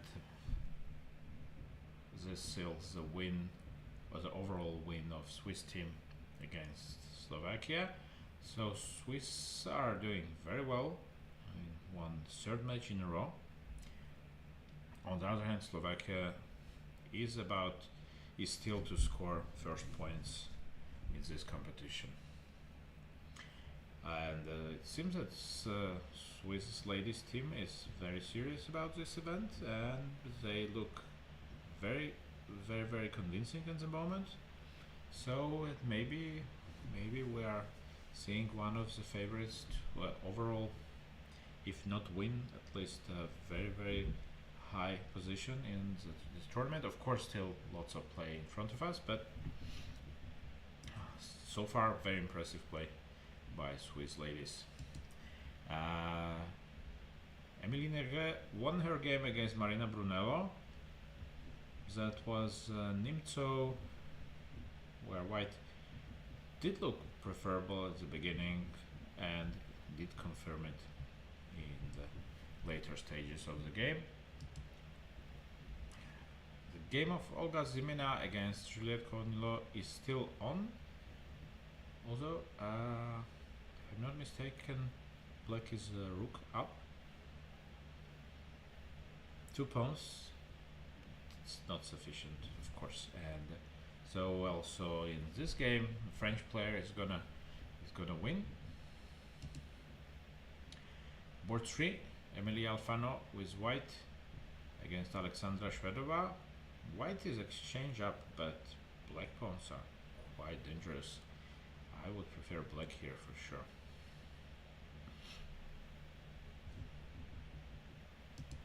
And let's see if there is a chance for Italian team to get at least a point from this match.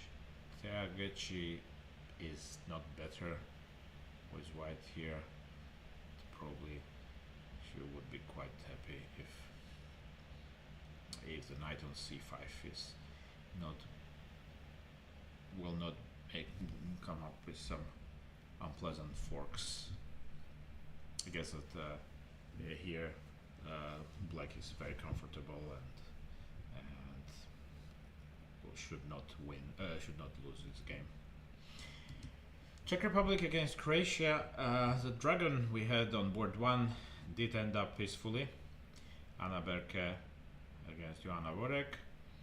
Board 2, it did look very good for white at the beginning, but now we can see that black player did manage to turn the tables, and it seems that she is winning. Well, this pawn on b4 looks very tasty, and it's gonna fall pretty soon. I guess that knight a4, knight c3 also is an interesting plan, focusing, targeting the e4 pawn in long term. On board 3, Amalia Zadrapova did win her game against Anna Maria Radikovic. We did see the opening part where we believed it was very, very good for white, but we can see that there were mutual misunderstandings, and at some point, most likely in the time trouble, maybe also not, I can see. So black missed her chance at this point to maybe to survive even, and instead she gave a natural check but blundered rook c8 and the queen on e3 is away. Board 4, Emma Hajdinic and Zuzana Stara did share a point, and at the moment it seems that the Czech team will be winning this match by most likely 3-1. Hungary against Slovenia. Black did overpower white. Petra Kejar, Zuzana Terbe did convert her activity of her pieces to score a whole point. Dorina Demeter also won a game. Oh, spectacular pawn structure. Not very often you can see such a mass of pawns walking. Lily Todd drew her game against Inti Maček. It was a maneuvering game where we can see that the computer is quite happy with to be white here, but it's very difficult to break through. Even the position supposedly is +2 for white, but it's not so easy to come up with a plan which would support this evaluation. Board 4, Esther Suliak is playing Emma Yaksha. Emma is the youngest participant of this tournament, and she is fighting bravely, but at the moment, of course, it's very difficult for her to score points, and it seems that it's not gonna happen today as well. The match between Austria and Germany. Annika Frobis drew her game against Luisa Bashilina. You can see a very, very cool endgame. Elizabeth Happala is playing Svenja Butenant, and on endgame. Okay, let's take a look what is going on here. Black is pawn up, but of course white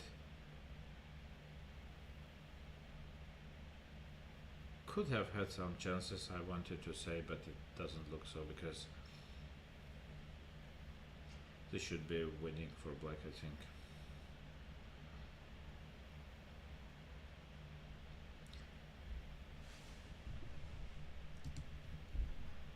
Michelle Truns is playing a rook's endgame. She's pawn up, but I'm afraid it will not be convertible here, because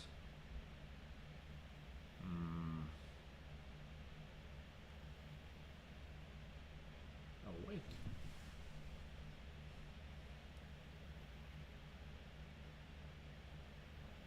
so white's plan should be running with the king. Yeah, I mean, it doesn't seem like possible actually to win this, because black would just push the pawns and king till the king gets that far. I think black pawns are simply very quick, so this should be a draw. On board 4, Emilia de Axala did win her game against Katarina Bröttigam. The knight on a2 looks pretty sad and deserted, so I think that was one of the reasons why the game didn't finish well for black. So let's take a look back in open section.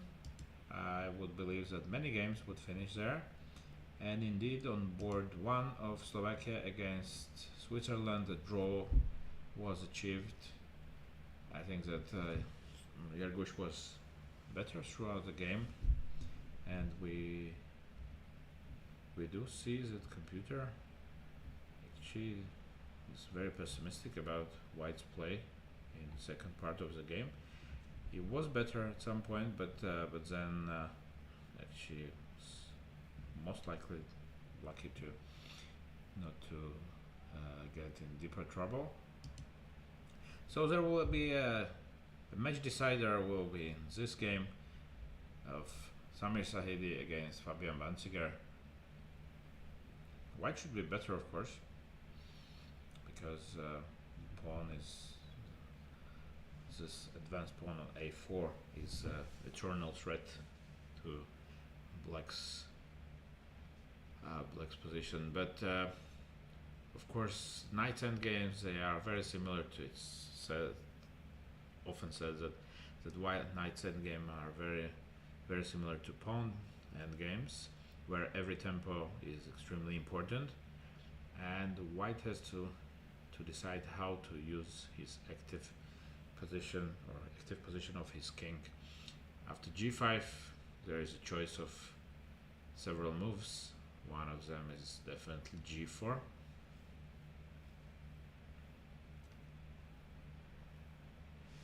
This could be nice for white after g4. Not sure what black's reaction should be. Go king d6, allowing king f5. Not convinced, but maybe it's possible, of course.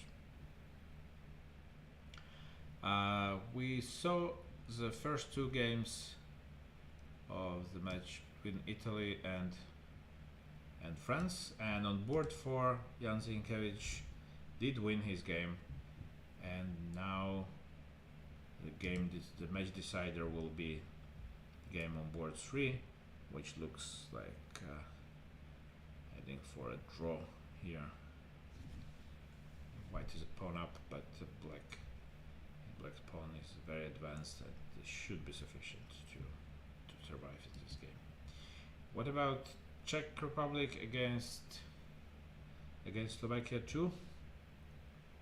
White is still pawn up, but the knight on b1 is quite passive.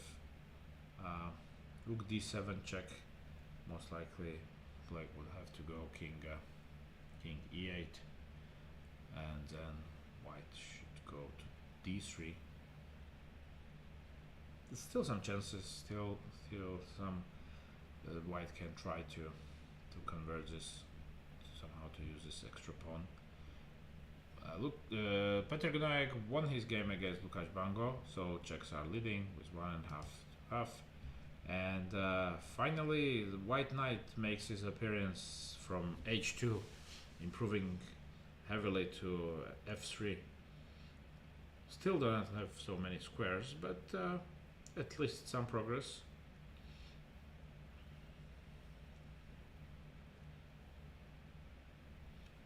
I think I feel that black should be still much better here, but of course some chances to hold on for white.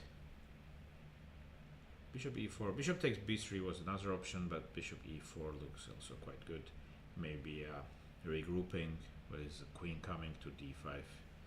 F takes g4 occasionally is a threat, and queen h5 transfer. Yeah, this still looks pretty bad for white here.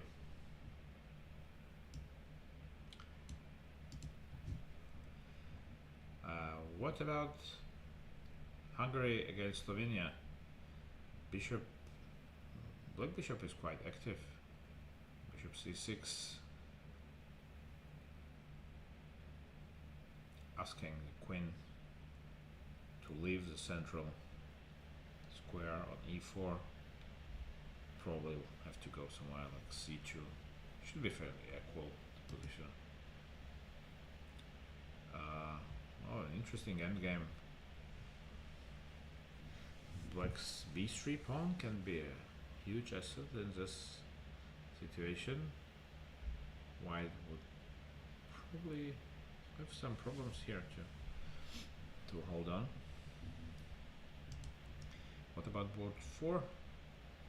Augusto Newhatch did manage to push d5 and now is considering two options how to recollect the pawn. d5, rook takes d5 looks like a logical one.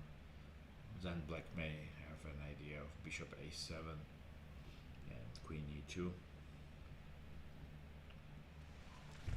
It should be okay for black. So that's maybe the reason why White decided to propose a queen's exchange. Black is not obliged, of course, to do that. You can go something like queen. Queen e3 is actually facing rook d3.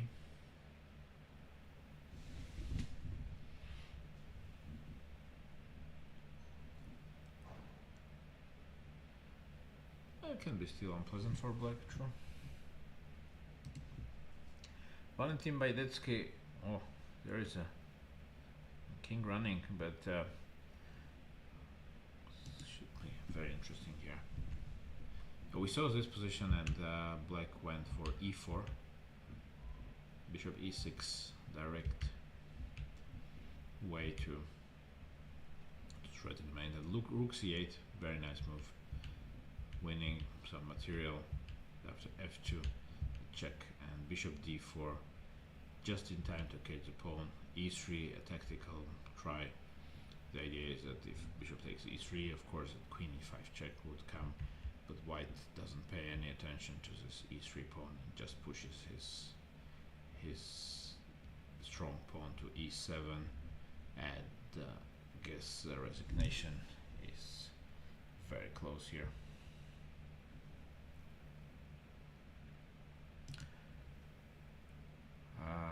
How are the things with Konstantin Perer against Tobias Kolle going? White is exchange up, still not so much changed. He is actually holding on very well there. He still has some tricks aimed against White King, and now even the knight may join the party by going to e6. So it may get complicated. Meanwhile, Lukas Dotzer won his game. Some blunders were involved, but actually, well, rook and two bishops, extremely strong combination, and they prevailed actually against the queen and the knight. So let's get back to Samir Sahidi.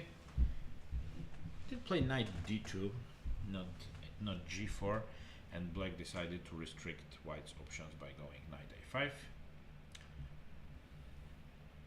So not sure if this was correct decision by white actually.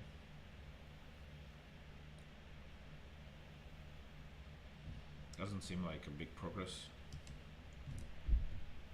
Nothing much happened in Bro match game.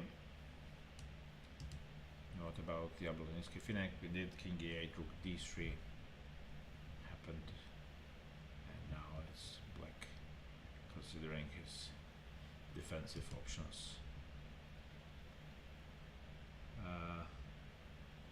White has decided to close the position at least a little bit and push the pawn to g5. Black did move the bishop to e7. It may reoccur on d6 afterwards. Still very passive for white. Looks pretty hopeless. So let's take a quick look back to the latest section.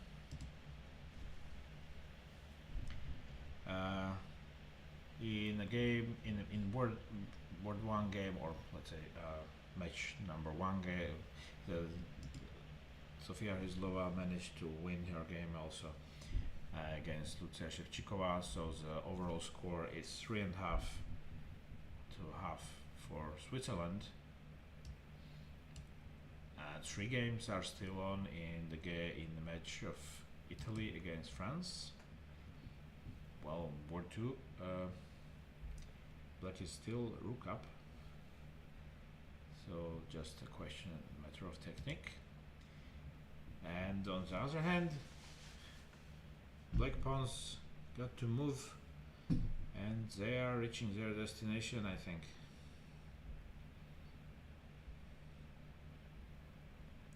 Don't see how to stop them.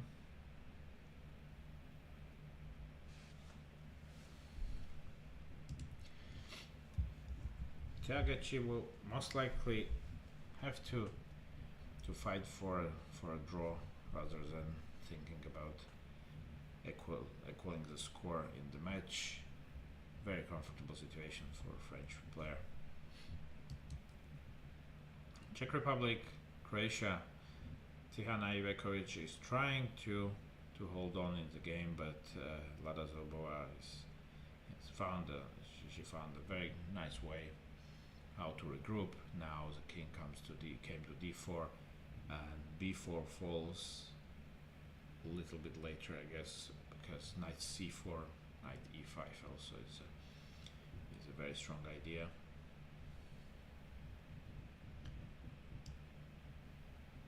And the match between Hungary and Slovenia did finish already. Hungary did win convincingly with 3.5 to half. Germany is still fighting against Austria. Elisabeth Happala is trying to hold this pawn's endgame, but I'm afraid this is an impossible task.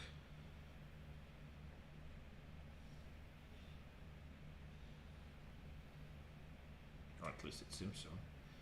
Thinking c5 simply here, just getting some tempos and pushing the white king further, and only afterwards she can start pushing her pawns.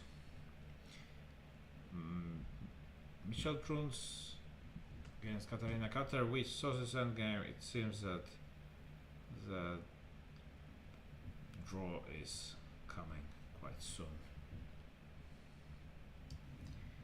So back to Italy against France. Yes, this is one of the scenarios I did believe could happen. Black is winning. So, well, let's check the open section again.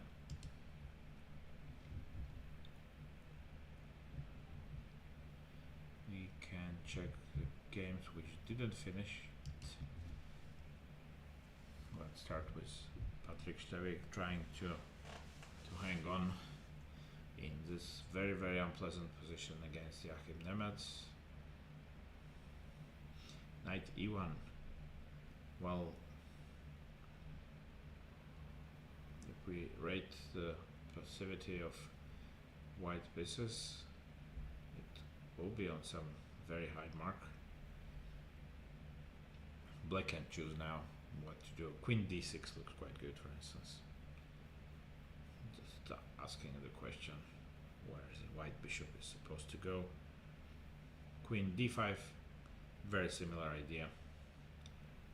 Also queen takes b3 is in mind at some point. Black is dominating.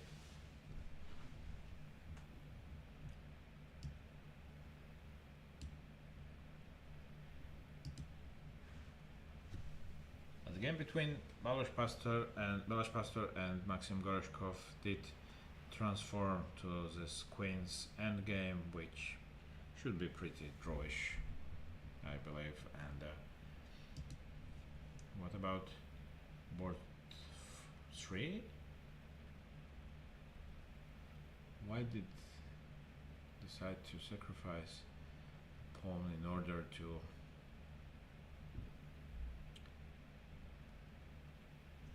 get a chance to move his pawn as well? If black now takes on e5 with a knight, then a4, a5 is possible. This looks like a good idea, or at least the best of the available ones. He's trying to hold on there. I was telling you, Hutch.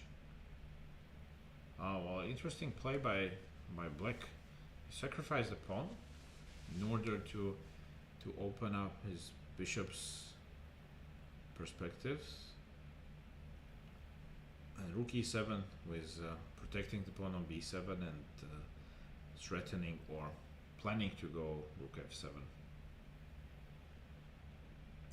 Interesting play. Not completely sure this will be enough to equalize, but at least white would have to be careful as well. Baidetsky is still trying to find some miracle here, and Köhler-Peter,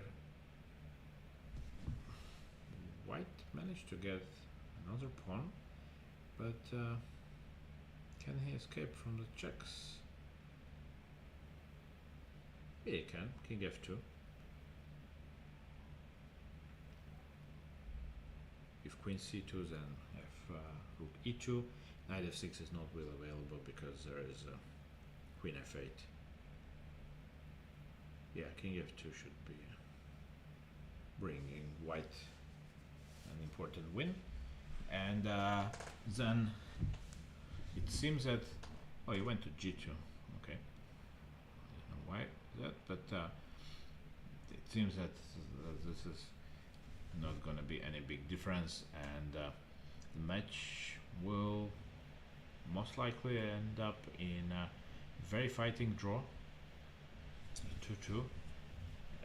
Valentin Baidetsky indeed resigned against Marius Doya, but Konstantin Peyer seems to be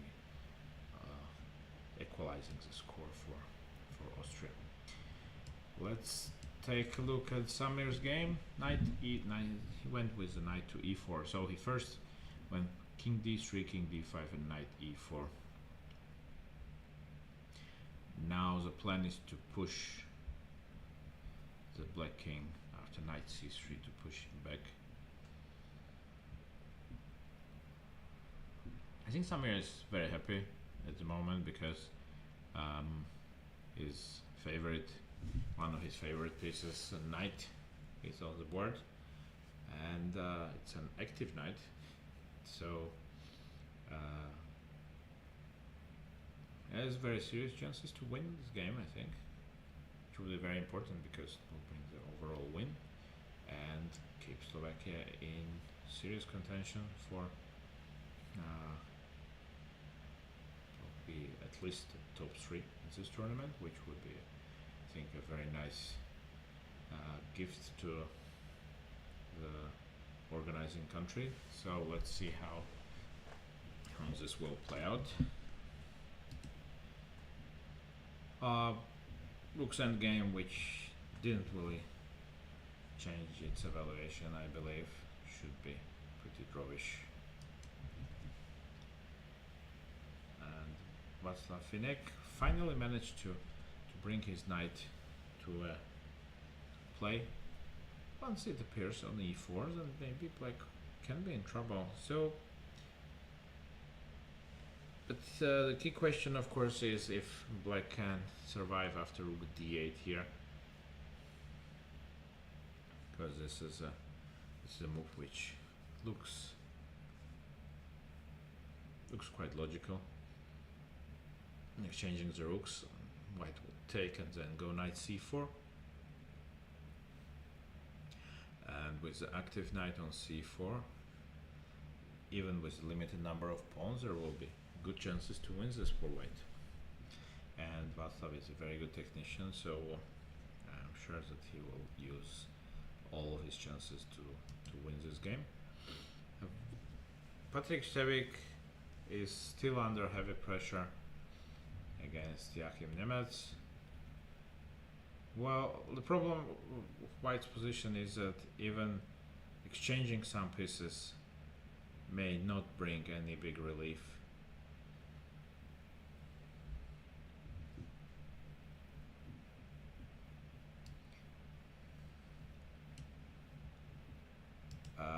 Pastor Balázs did repeated moves against Maxim Goroshkov, and the game ended in a draw. And an interesting decision by Aaron Pasti. Rook e2. Wants to push the pawn at any cost. Doesn't care about anything else.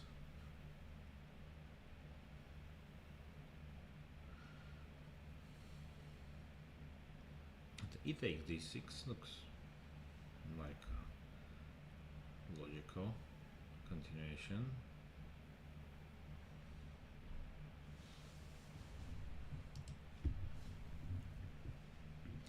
Agoston Juhaj repeats his proposal to exchange the queens. Now, after he got an extra pawn, it definitely makes even more sense.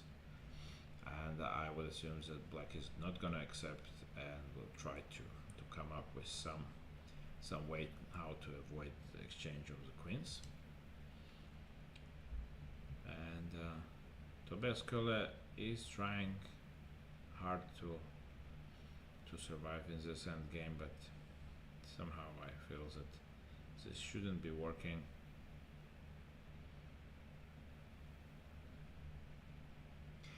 But of course, until it's finished, it's not finished. So let's check back to Samir. Knight c4. Black wants to remain active.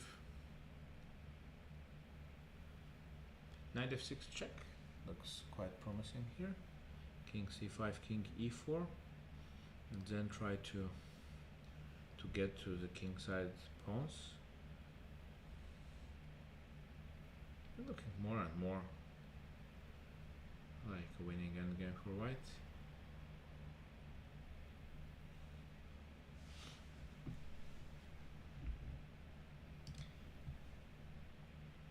Nothing much happened here. Black is very active and of course may not be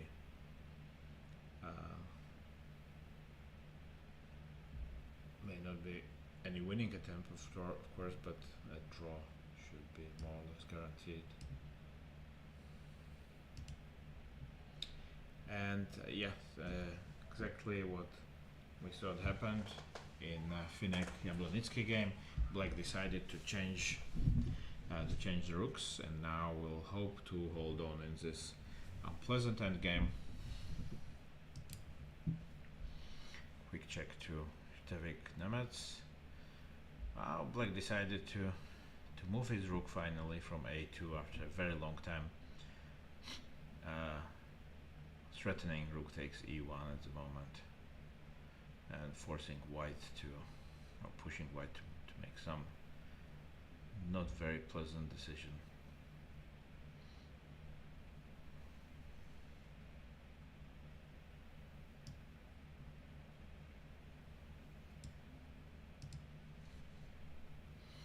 So shall we go back to the ladies? We'll check on the ongoing games. Alexandra Shvedova did win. One of the pawns reached the first rank, and Black did score a win. White should be holding on here, but not more than that. And oh well, there was a rook up, but at some point black simply decided that it will be easier to win with just a bishop, with an extra bishop, and actually this is a decision which would be enough to win this game, because also the h pawn is not the wrong colored bishop. There are no serious chances for white to survive. Lada Zelbova did win her game against Tihana Ivekovic, so Czech Republic scores a win against Croatia with 3-1. And well, yeah, it seems that the last two games in the women's section are in the match of Italy against France, and things look pretty clear there that France is most likely gonna win this match by maybe by a close margin, but the win is a win. So open section, we have still a little bit more action there. Knight f6, king c5 indeed happened in Samir Sahidis and Fabian Banziger's game. King goes to e4, active approach. Jablonski Finek. White did push the pawn to f5 in probably in order to fix the pawn on f6 of the square.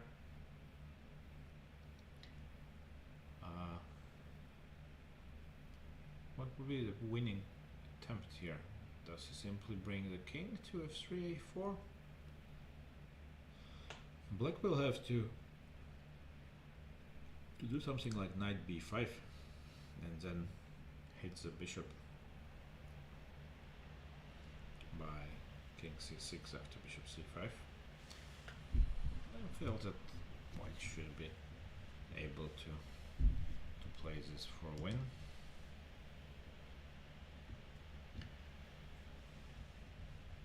Yeah, Stevik's position doesn't look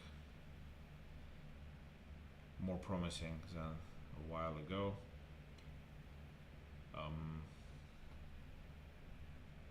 Black definitely can consider some tactical ideas, but well, queen d2 for instance looks quite good here. It actually seems that this is just winning on the spot, if I'm not mistaken. I mean, it's just game over now. Queen d2.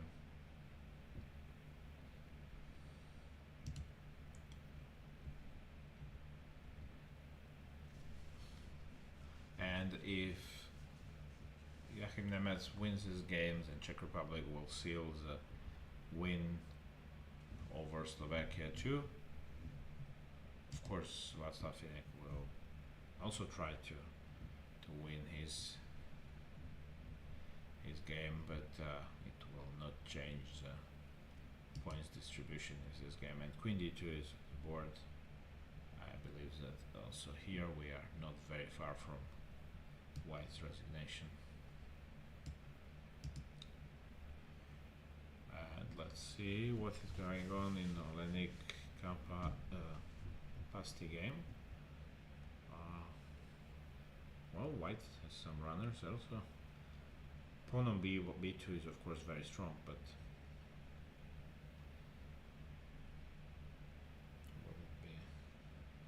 will it be enough? Well, rook b3 is probably next.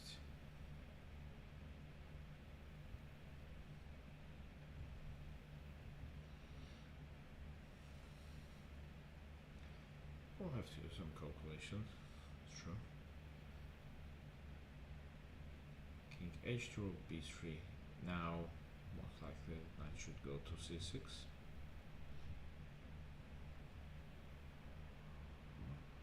White agrees. But here, white wants to push a6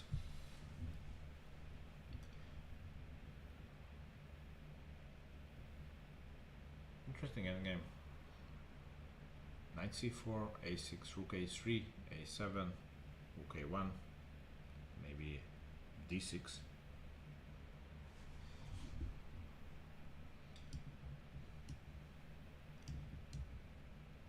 Looks like very possible, I believe.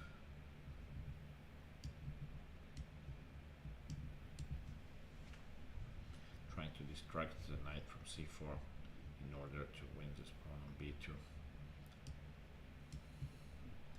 Or something like this is possible.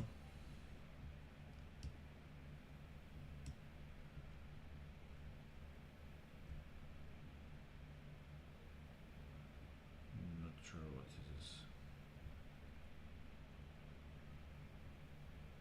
Should be somewhere closer to a draw than to anything else, but who knows. And we see that Konstantin Perer couldn't win this game. He did allow repetition. Wow. Bidder claims that it's still winning for white, but I think he didn't see how to proceed and just king g2. Very strange decision. They are losing the match, and well, in such situation, I think you just are obliged to keep pushing, whatever the cost. You are an exchange up and virtually risking absolutely nothing.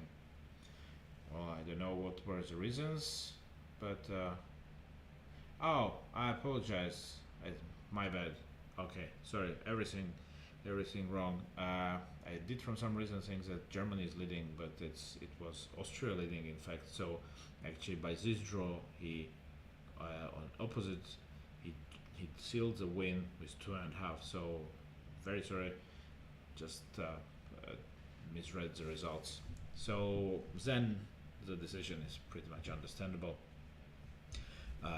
He didn't want to try to push his luck, and decided that from the team point of view, draw is also a good result, especially in this situation. So this is most likely the explanation of this move repetition.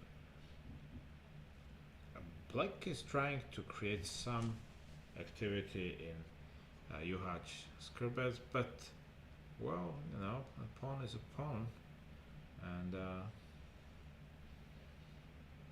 I believe that white will be able to consolidate and maybe to convert this pawn. I would like rook e1 now.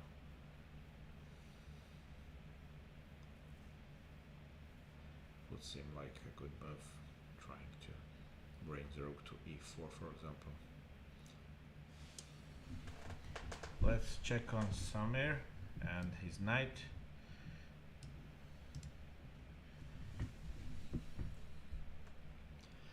Black is also trying to use his knight actively, but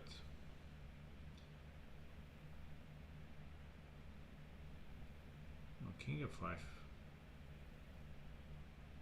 King f5 looks like a promising continuation at least. King d3 decided to go. Maybe just repeating, well, not really hurrying with the events, because black is also quite low on time. So maybe this is one of the reasons why Samir doesn't want to take a responsible decision to go to f5 and just pushes the knight first from d2, and well, maybe they will take the decision later on.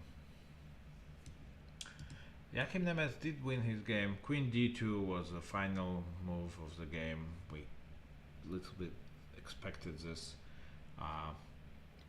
Well, the game didn't go in white's decision, in white's direction quite early, and Joachim Nemeth is on 3 out of 3, which is a very good result. He is one of the important players of a good scoring Czech team at the moment. And Martin Jablonitsky does go for some direct play, but doesn't he lose after knight f6. It would occur to me that they should be lost, because after knight takes f6, bishop takes f6, knight takes a3, for example. Let's try to choose this line. I think that black is simply not in time to take this because of bishop e7, and the f5 express is just way too quick.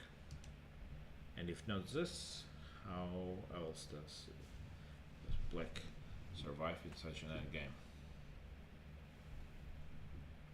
Of course, the only chance of black is to use the fact that the bishop is of wrong color here, and well, somehow to try to trade the knight for these two pawns, but doesn't seem very realistic. So let's take a look at the Hungarians against Slovenia. Knight c6 happened, and now black is definitely calculating something similar to our line. Juhaj played queen d3, is trying to consolidate as we predicted.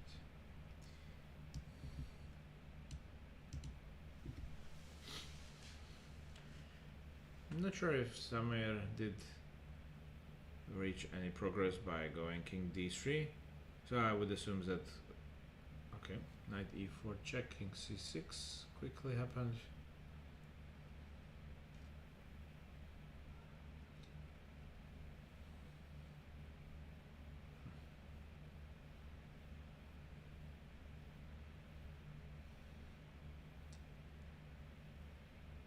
Not sure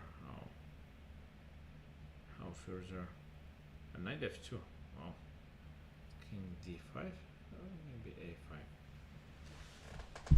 Interesting decision. The knight is going to f2, where it's protecting the h3 pawn, which is very important, and makes king e4 strong threat. And after king d5, most likely he wants to go a5 and push this pawn as far as possible, and he does hope to collect all three pawns on the king side, and he has good reasons for that. And Václav Finek also won his game against Martin Jablonitsky, so Slovakia was beaten by Czech Republic by 3.5 to half. So, well, let's see if they have a better luck next time. Nothing moved in this game, and I hear Leon is still seeking for some compensation for his pawn. We are only a few games left, so we can go and check the ladies. Still the same situation. 2 games left. Olga Zimina is trying hard to stay in the game, and actually this is not really promising, but I wanted to say that it's almost looking like that she may get some chances to survive here, but realistically it doesn't seem so. King e7. Although I would be with black, I wouldn't go for this. Should still be winning, but seemed a little bit unnecessary to do this. A rook is a rook. What about here? Oh, but here things escalated, and black managed to get a winning endgame in Götze Bernard game, and it seems that France will win this match whatever happens on board 2. So as there were no more games in progress left in the women's section, we get back to the open and check on Samir Sahidi and his knight on f2. a5 knight e1 check happened. I believe that king c3 looks good. No, king e2, okay. But now simply a6, luring the king to c6 and then king f3 and king e4, and that should be good enough to win this.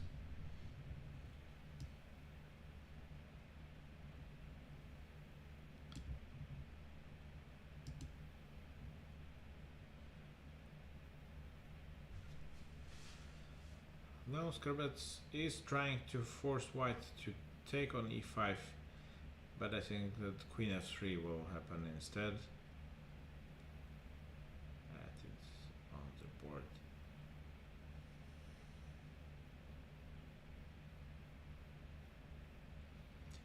Doesn't look very promising for black here.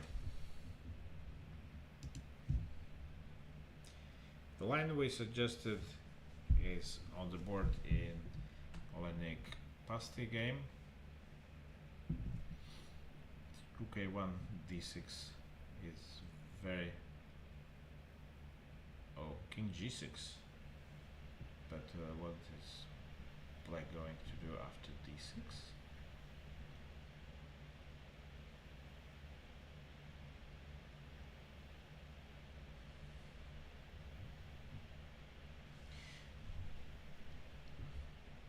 I was shortly considering this even,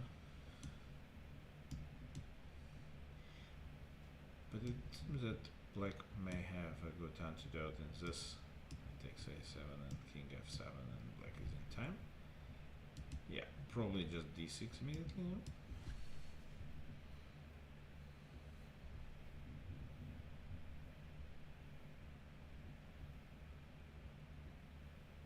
Don't see how to stop these guys.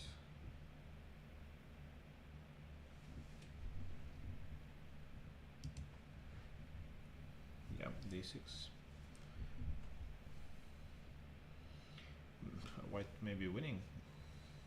Yeah. It would be a bit surprising, of course, because it seems that black is in control for most of the game. But Hungarians are better on board 4, but well, that may be a game changer, of course, if Slovenia will score a whole point on board 3. Samir now considers his options after king e2, king knight g2. Now he, of course, before he pushes a pawn, he wants to calculate and to see all the consequences of such a responsible and important decision. That I believe that a6 is gonna be played here.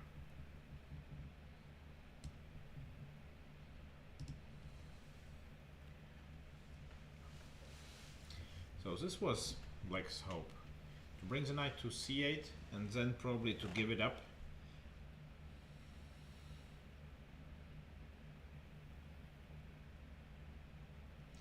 Rook b7, h5, and then at some suitable moment to take on a7. Maybe black is still in time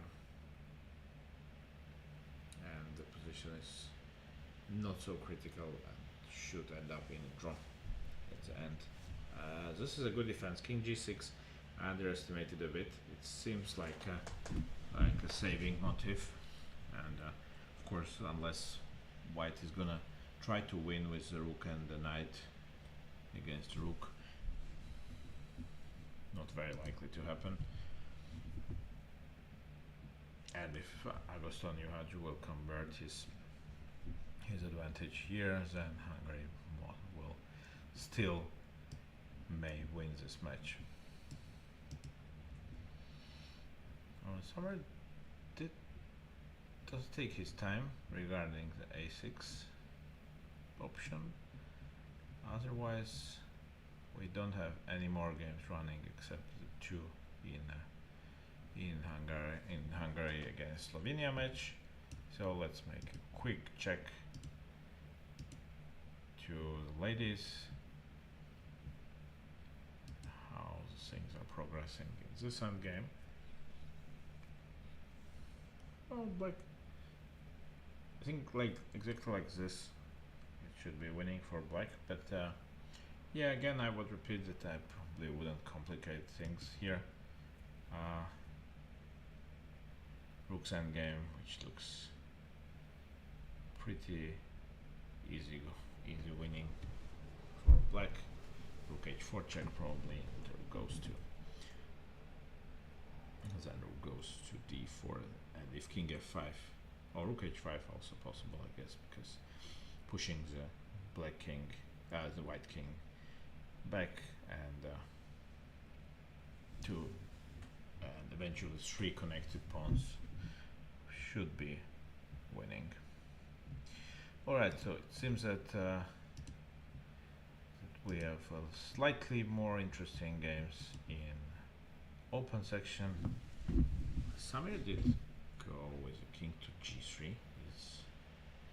It's strange. Maybe there is not such a big difference, but yeah, king g3. Well, somehow very strange decision.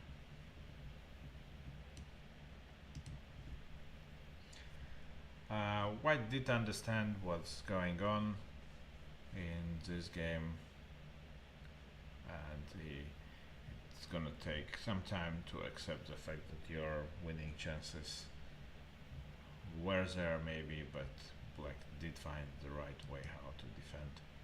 And on the other hand, you can still hope that your board 4 will be able to somehow survive in this game, but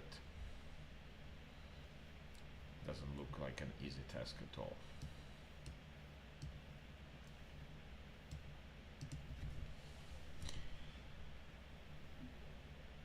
Okay, Samir is now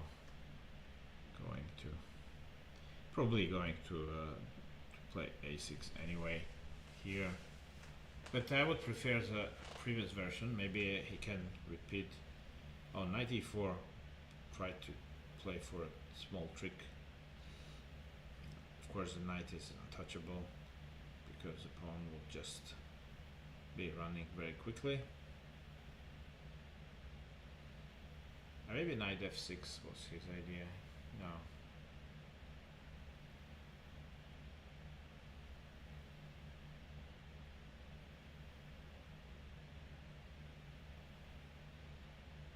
And after,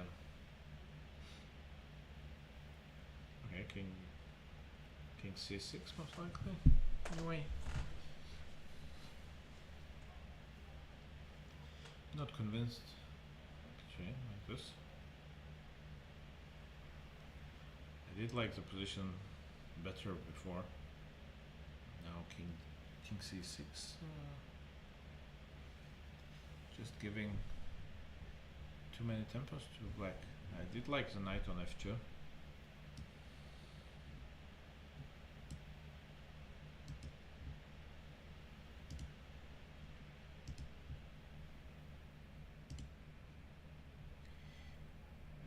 Queens exchanged and rook f7, trying to stay in the game like this. Here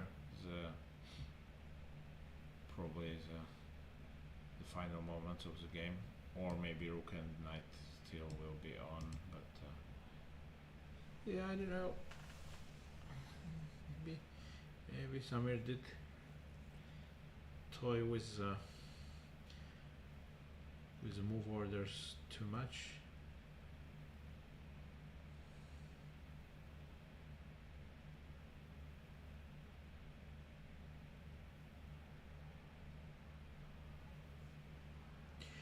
Point is that I originally thought that this may be winning, but what about this? Knight d7 takes, knight d5, h5.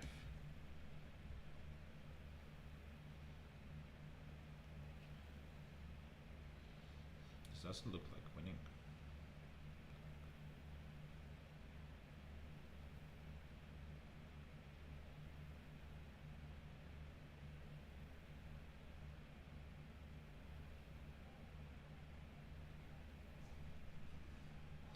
Of course, black king is very far, but I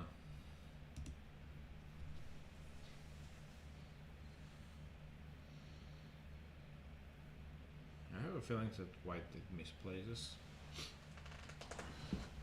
Yeah, maybe I was wrong. Of course, that maybe there was the chances were not so big anyway. But how did like the idea with king e4? Yeah, well, a draw was agreed actually after knight c8 in the game of Aaron Pasti against Rudy Olenik, and it's now up to Agoston Juhaj. If he wins this game, then Hungary will get a narrow win against Slovenia.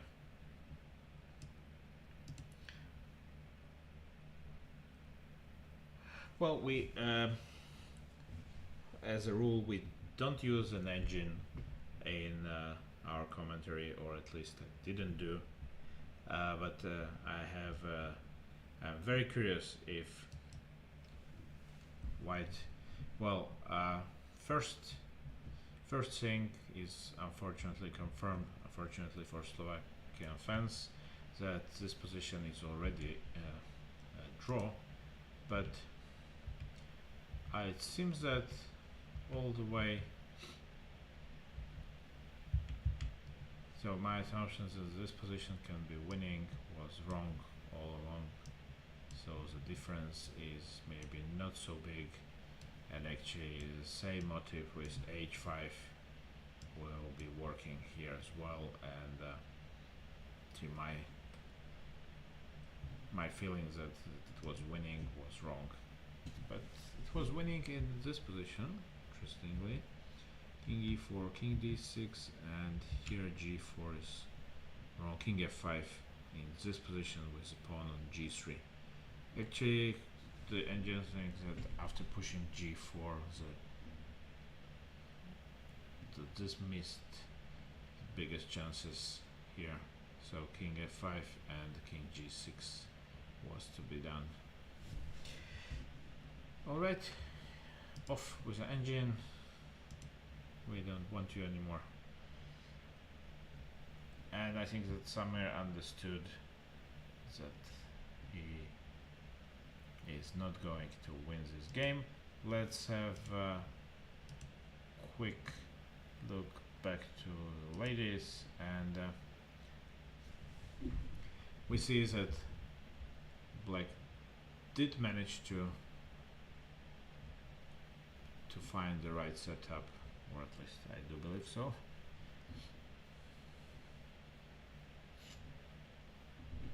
Yeah, this should be the right way to achieve a winning position.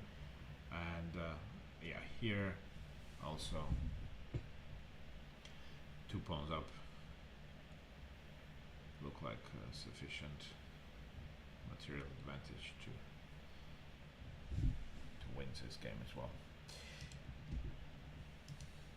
So let's go back to Samir, and actually Agoston is the last 2 games which are going on, and we will wait for Samir's game to finish, and then probably decide what we do next. Knight takes e5, h5. It's gonna happen quite quickly, I think.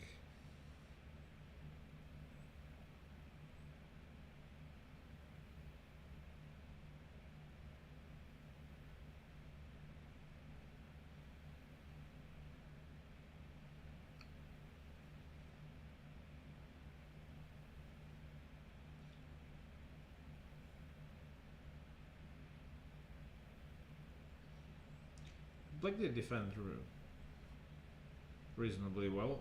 Of course, at some point there was a win for white, but otherwise black was doing a good job, and afterwards he used all the chances, didn't really snap anywhere, and he will get his reward and the draw is very close. Not so much in this game. I think that black has a very hard task to do here. It seems that, and also if you remember the course of the game, it's psychologically very difficult for black to somehow regroup and manage to hold in this endgame.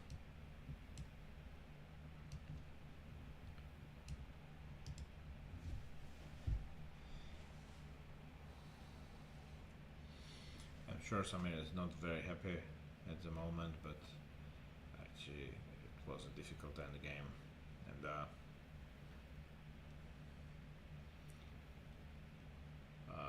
win was not very it was far from obvious how to and which version of the position should have been played, so of course he will be sad, I guess, but knight f7, well, h takes g4.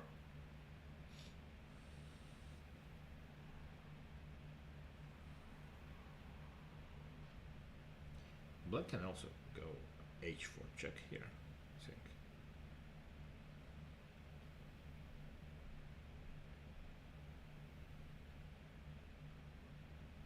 That's maybe the easiest way, because go h4.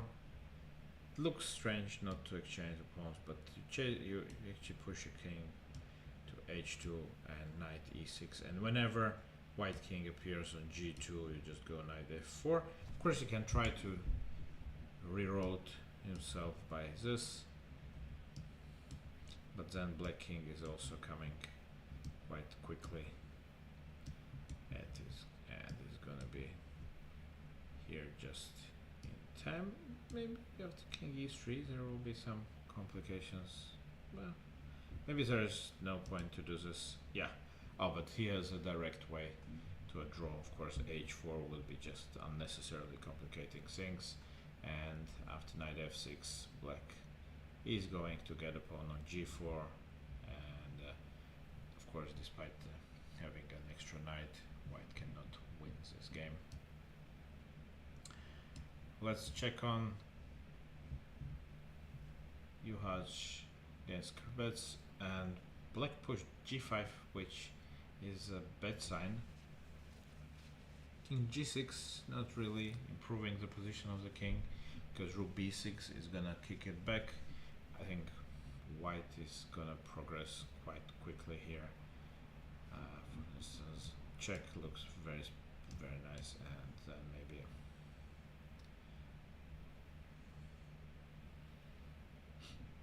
something like rook e6, I like, in order to restrict black's rook. Knight h6 becomes a threat. Knight f5 check. I don't think that black can hold this. And let's take a last look at the women's section, where Olga Zimina is still fighting, but also it seems that her fight is coming to an end. She's gonna lose these pawns. Bishop is a powerful piece, of course, in terms of winning tempos, which is exactly what black needs at the moment. So there is no way. I mean, white would really like to have her king on e4 and not move it, but unfortunately you have to make a move, and after king d4, king f5 is gonna follow, and after king f4, yeah, she went for king c5, but Now king takes e5 and basically the game is over. Oh. Well, black, was she forced to give a pawn here?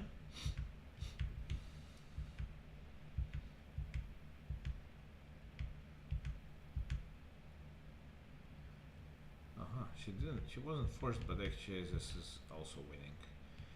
It's not an f and h pawns. These two pawns, they are quite easily winning for black. Although I have to say that once I managed to make a draw in such an endgame, but it was only thanks to my opponent's imperfect technique, because otherwise this endgame is quite easily winning for black with this two pawns. I think exactly the same endgame actually with d and f pawns. So let's take a very last look to the open section. Samir Sahedi did draw his game, and the match between Slovakia 1 and Switzerland ended in 2 draws, 4 draws. Interesting match, but no resultative games. And Leon Skrbets is fighting for a draw in his game against Agoston Juhaj, but it seems that white should be winning this one. I think we can finish our stream for today. I appreciate everyone watching. Thank you very much for your attention, and I will have to say goodbye to you from this tournament, because from tomorrow's day, we will have different commentators. Miley is gonna stay, but she will have different co-commentators. I also unfortunately have also other obligations, but it was a pleasure to work for you, and I hope to see you soon at some other events, and follow the event till the end, and stay with us in the next days as well. Thank you very much, and have a very nice evening from Trenčín, Slovakia.